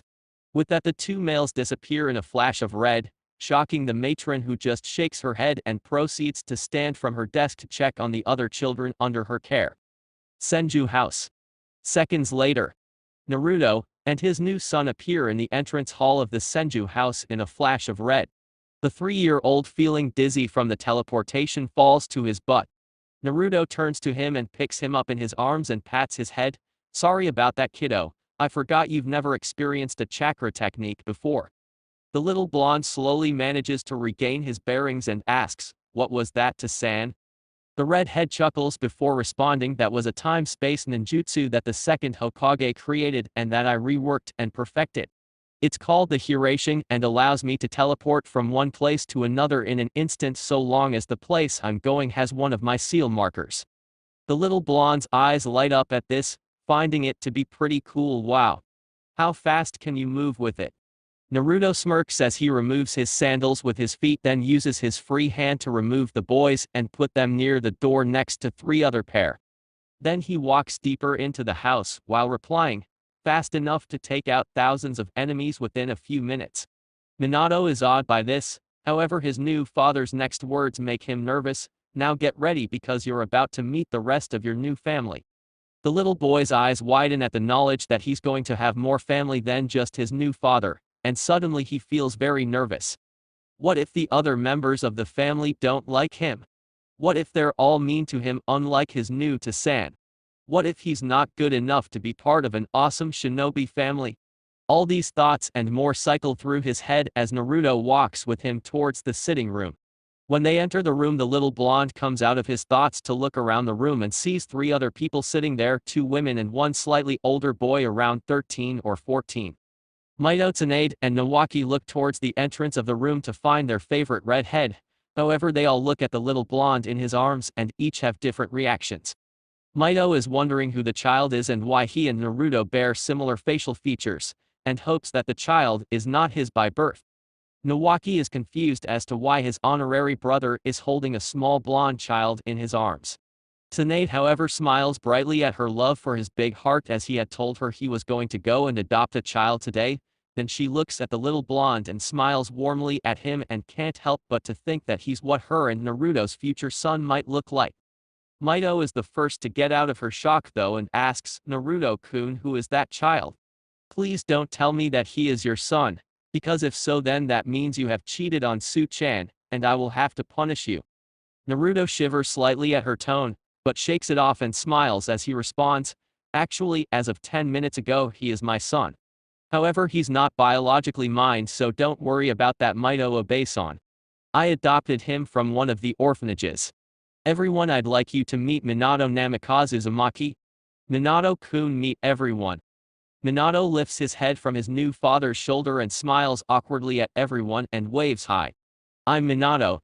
His cuteness is too much for the blonde Senju, as she gets up and rushes over, quickly taking the boy from her love's arms and hugging him tight and rubbing her cheek against his, causing him to giggle childishly. "Aw. You're so cute, Min-chan. I'm Tsunade Senju, but you can call me Kaa-chan if you want. After all, Naru-kun and I have been together for years now." The boy for his part just nods his head slightly as he hears his Tasan laughing at the woman's actions. Nawaki decides to take pity on the 3-year-old and they-chan, "Let the poor kid go already. I'm sure he's traumatized having some strange woman he's just met grabbing him and hugging him, telling him to call her Kaa-chan. Let the kid get to know you a little more before you start doing such strange things." The elder Senju puts the little boy down and turns to glare at her little brother for his words, to which the teen just chuckles and turns to the kid holding out his hand. "My name is Nawaki Senju, and I'm the crazy girl's younger brother." Minato steps over to the brown-haired teen and shakes his hand with a smile. Nice to meet you. Then he turns to the eldest in the room, and with a curious expression asks, are you Maito-san's Kaya-chan? At this the three younger shinobi burst out into laughter while Maito herself sighs in exasperation and answers, no little one, I am not Naruto-kun's mother. Though we are family, we both hail from the Uzumaki clan of Whirlpool. My name is Maito Uzumaki Senju, and I am in fact the grandmother of Su-chan and Waki-kun. The boy's eyes widen at this as he knows who this woman is, or the first's wife. He turns to Naruto and speaks to him. To-san, you didn't tell me you were a relative of the first and second Hokage. The redhead chuckles at this. Well, I did tell you that the jutsu I used to get us here was one created by the second, and which I perfected. How else do you think I got my hands on a jutsu from one of the Hokage? The boy nods his head at this as his smart little mind quickly realizes the young man's point. Then he snapped out of it by Naruto clapping his hands.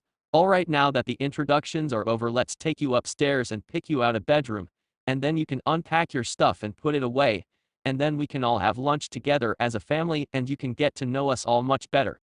Minato nods his head and is quickly led upstairs by both Naruto and Tsunade. He picks an empty room 3 doors down from Naruto and proceeds to unpack his meager belongings, putting away his 2 extra outfits in the dresser drawers and his books on the bookshelf. After that, the 2 shinobi led him back downstairs and into the dining room for a nice lunch. The little family got to know the little boy pretty well, finding out that he wants to be a ninja when he's older, as well as that he looks up to all the Hokage, but especially the second, as he was considered to be a genius, and he heard the matrons talk about how he himself was one. He found out that his new father is pretty famous around the world for taking on an army of hundreds of thousands of shinobi from 3 of the other 4 great villages. He also found out about Nawaki's leg injury, which ended his ninja career, and expressed how he was sorry to hear that. He also found out that TSUNADE happens to be one of the 3 students of the current Hokage and started to ask all about Sarutobi and what he taught her, which she happily told him with a smile on her face. He also asked why, if Maito is TSUNADE and Nawaki's grandmother, why she looks nearly young enough to be their mother, to which she told him that the Uzumaki clan has a short bloodline limit in that they have great longevity, which keeps them in top physical form for a long time, and has the side effect of slowing their aging slightly.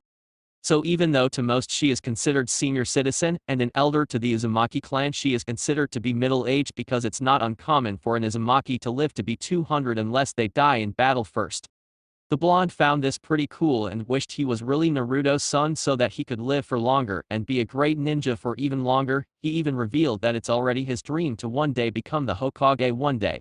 After lunch, Minato felt kind of tired, so Naruto took him back up to his room for a nap, and told him dinner would be in a couple of hours before tucking him in and telling him to sleep tight.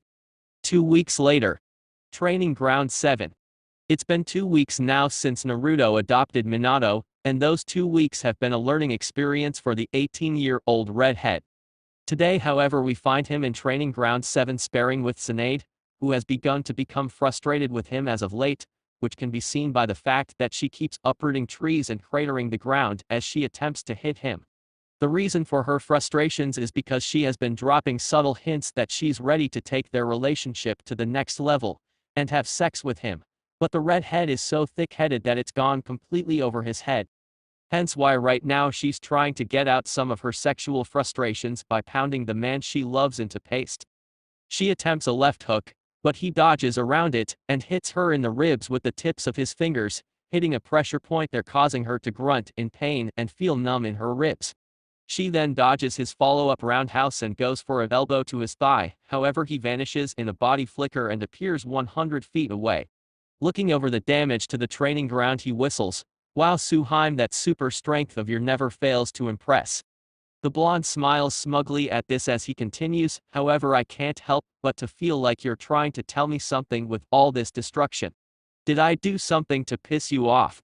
If I did, then I'm sorry. You know I never try to make you mad intentionally. I'm not Drea after all." She can't help but to giggle at his last comment, as it's true, Drea tends to piss her off all the time, and always gets sent flying away into the distance by a super strength punch to the jaw.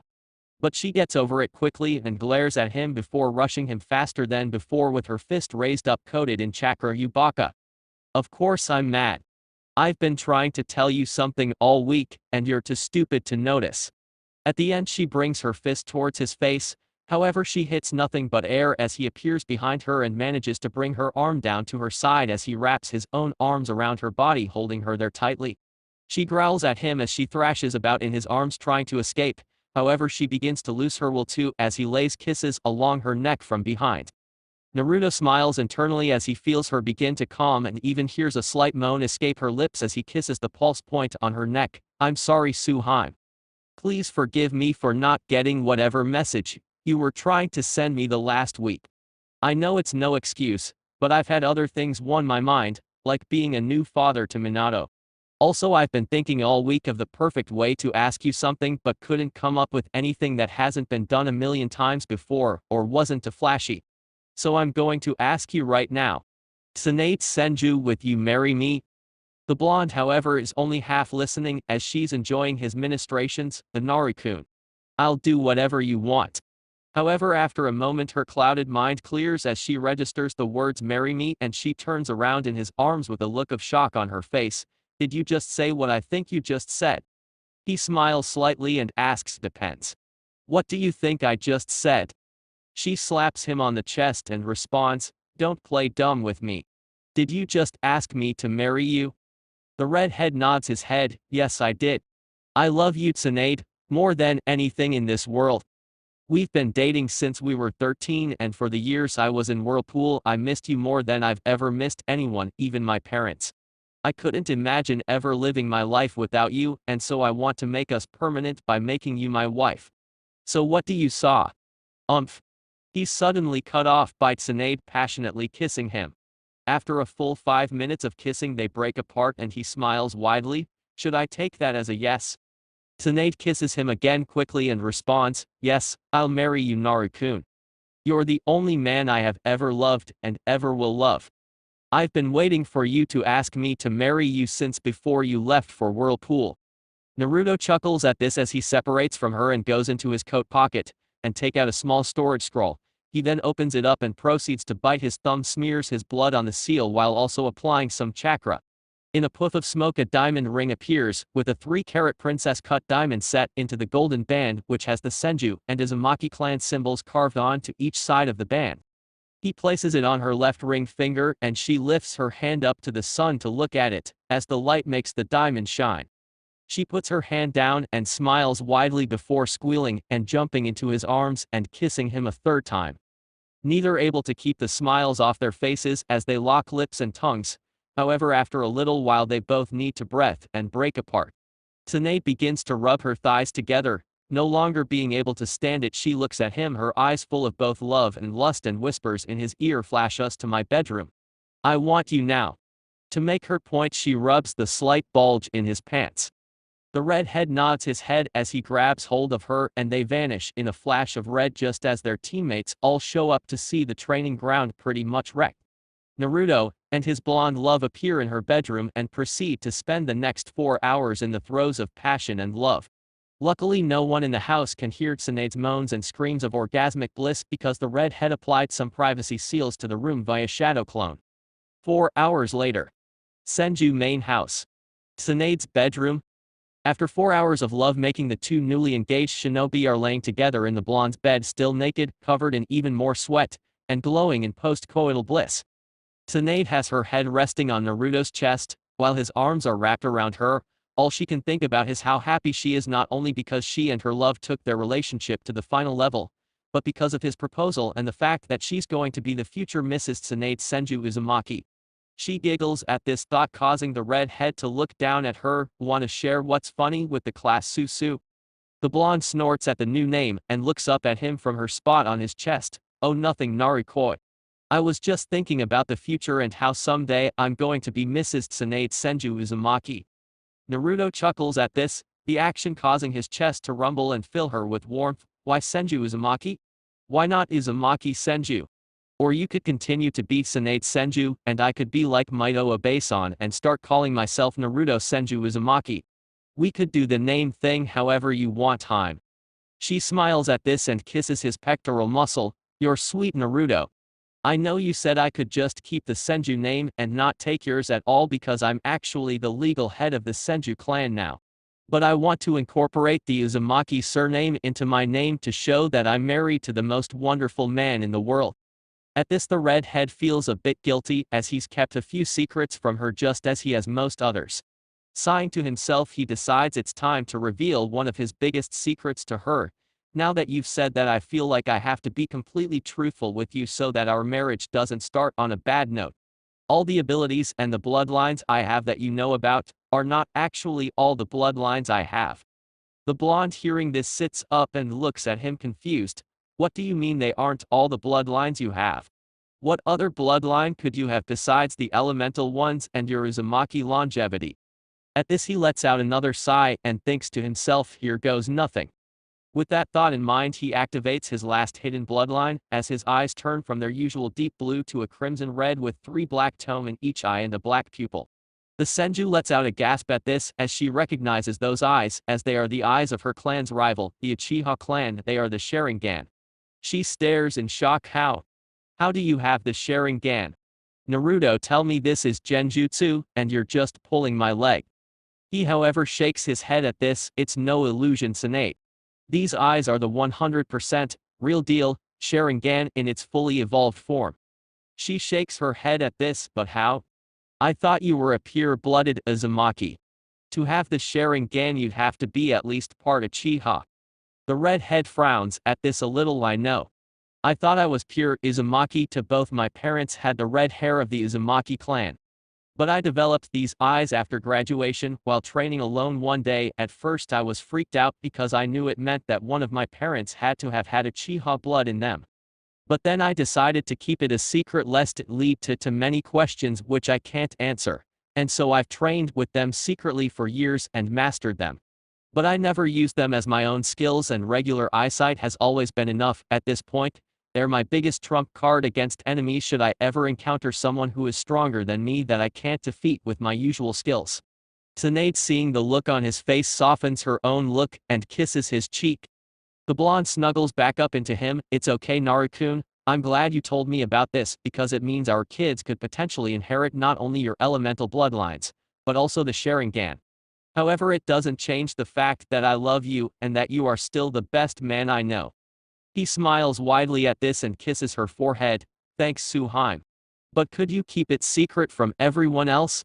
I'm afraid others might not be as understanding as you about me being part Uchiha, especially the Uchiha clan.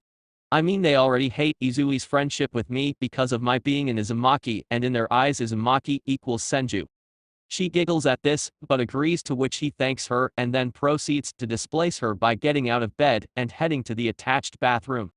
Seeing this, Tsunade decides to join him in a shower, and they end up spending another hour having fun in the bathroom before finally making their way downstairs for dinner, as Nawaki and Mito give them looks of knowing, while Minato asks his father where he was for lunch. This causes both young adults to spit out their food, blush, and the redhead to stutter as he tells the boy that he'll tell him when he's older. This causes the little blonde to cock his head to the side in a cute, confused manner. 2 months later. Border between Land of Fire and Land of Wind. Tsunade and a whole squad of Leaf Shinobi can be seen breathing heavily after the battle they just went through. A few days ago, Tsunade was placed in charge of a company of 100 ninja with a mission to investigate reports that a platoon of Sand Shinobi were getting too close to the Fire Country side of their border. When they got to their current location, it turned out to be worse than they thought, as they found not just a platoon of Sand Shinobi, but an entire battalion gathered on the border preparing to cross over into their lands. Thinking quickly, Tsunade summoned a slug and had it take a message back to Sarutobi for reinforcements to come quickly. Then she ordered her platoon to just observe and not to make a move unless the enemy did. That idea was quickly shut down when some sand ninja sensors ferreted them out, and their commander ordered an attack on her platoon. The battle that followed was fast and brutal, and for each one of her own men who was killed by the sand nin, she killed 10 of theirs, proving why an angry Senju was dangerous to engage in battle. Eventually, however, the numbers on both sides had dwindled down. Her side now had only around 20, including herself, while the enemy battalion had gone from 400 to 150. Looking around, she can tell that her little remaining squad will not survive the next onslaught from the enemy company, and according to one of her summons, their backup is still at least a day away. Coming to a decision, she signals to her group to fall back as she cuts the palm of her right hand, goes through the 5-hand seals quickly, and then slams her hand on the ground, calling out summoning jutsu. There is a large puff of smoke, and when it clears, it shows TSUNADE standing on the head of the boss of the slugs, the slug queen Katsuya. Katsuya is enormous, being easily as big as the bosses of the snakes and toads. She is primarily white in color with 3 blue streaks that run vertically down the middle and sides of her body from her head and tapering at her tail. Katsuya, seeing that she's been summoned to a battlefield, turns one of her optical tentacle to her summoner. "What can I do for you, Tsunade-sama?" The blonde Senju smiles at her longtime partner and personal summons, "Katsuya, I need you to cover those sand nin as your asset. I'm sorry to bother you with this, but my group is down to 20 including myself, and the enemy numbers 150 still, and most of my people are out of chakra. In fact, I just used most of what's left of my own chakra to summon you, so you're our last hope." The slug queen nods, dips her optical tentacle in as if nodding to her summoner's word. She turns her eyes back to the enemy ninja. "Very well, Tsunade-sama. I know that I'm not very useful, but I will try my best to defeat the enemy for you." With that, she sucks in a breath before, to the astonishment of the sand ninja, spitting out a huge wave of acid at the left flank, who are not fast enough to put up a defense, and are quickly covered in the sticky yellow substance, which quickly begins to eat at them. Within a few minutes, 45 sand shinobi and kunoichi are dead, nothing more than piles of bones from the acid, and as the slug turns to spray another round of the acid, the remaining sand nin all prepare whatever earth jutsu they have to put up a defense. However, to everyone's surprise, as soon as the second shot of acid leaves the summon's mouth and heads for them, it is met by an enormous wall of black sand which completely blocks it. All the sand nin who recognize that black sand begin to cheer, as the leaf nin all begin to shiver in fear, for they've heard the stories about that sand and its user. Tsunade, for her part, just stares straight ahead at the approaching figure riding a cloud of the black sand. The figure is a tall man of fair complexion. He has short, messy dark blue hair and narrow yellow eyes. He wears the standard attire of a kage, minus the hat, and with the addition of a flowing white cape. This man is the current and third kage of the sand village. The man stops in front of his ninja and steps down to the ground, recalling all his black sand, which is called iron sand, as he looks up at the blonde on the summoned animal. He closes his eyes as he senses out the other 19 leaf nin before opening his yellow eyes and staring up at Tsunade. "From the fact that you're on a slug, I'm going to assume you are Tsunade Senju, as she is known to summon slugs. I am also going to assume that you are the leader of your group, so I will say this only once: it is unfortunate that you stumbled upon this little battalion when you did. Had you not, then you may have survived to return to the leaf and those you love. Be that as it may, I'm afraid I must end all of your lives here, so as to send a message to the leaf that the sand will not be stopped in its expansion into fire country." With that said, he motioned for his people to get back on the other side of the border as he gathers together all his iron sand as he flips through hand seals and intones, "Magnet release, iron sand gathering assault, giant spear. Giton Sadetsi Kesu, Kyodezo," as his sand forms into a large spear. With a wave of his hand, the spear of iron sand heads directly for Katsuya, and more specifically for Tsunade herself. The blonde, knowing she has little time, grabs the engagement ring hanging around her neck and pours the last of her chakra into it, activating a specific seal within the ring. A moment later, there is a flash of red and a cry of magnet release, Cobalt Barrier Giton, Kobaruto Kekai. In that moment, a large solid wall of silver-colored metal appears in the path of the iron spear, blocking it completely and even reflecting it. While on top of the slug, a certain reed head appears in front of Tsunade, with his new fur-lined coat flapping in the wind and one hand up controlling the cobalt sand. Naruto turns his head slightly to his fiancée. "Are you alright, Suheim?" The blonde Senju lets out a sigh of relief at her red-haired lover's appearance and replies, "I'm fine now that you're here, Naru-kun. We encountered a battalion of sand shinobi and engaged in battle, and now we're down to 20 and they were down to 150, now 105 after Katsuya here took out some with her acid." He nods his head at this as he senses the iron sand being recalled to its user, and so he motions for his own sand to break up and sit around him and Tsunade. As he looks down, he notices the third Kage and smirks slightly. "I see the Kage decided to show up and end the party. I'm glad you called me when you did, otherwise I wouldn't have been able to see your pretty face ever again, and would have destroyed all of the sand in revenge. She shakes her head at his foolishness as he gets serious. I want you and your men to fall back to the village. Don't try to argue with me. The battle to come is not something you or your squad may survive. Looking around her at the way that his silver sand is moving, she can tell he's looking forward to fighting the Kasuke, and so she nods. All right, Narukun. Just promise me that you'll return to me. He turns fully to look her in the eyes before planting a brief kiss on her lips and replying, of course, Haim. Don't worry, I'll be back in time for a family dinner. Now you get out of here. With that said, he creates a cloud of cobalt sand and floats down to the ground as TSUNADE hops down to the tree tops and tells Katsuya she can go home. The Slug Queen disappears in a huge puff of smoke, which the blonde and her remaining team members use as a distraction to body flicker away. Naruto lands on the ground and faces the third Kasuke with no fear as the older man recognizes the redhead. The Kasuke turns to his people. All of you return to the village. None of you are strong enough to face this man. He is an S-rank shinobi responsible for the massacre at the Whirling Tides. The leaf's bloody crimson flash Naruto Uzumaki. At this, every single shinobi in Kunoichi there nods and turns to head back as ordered by their cage.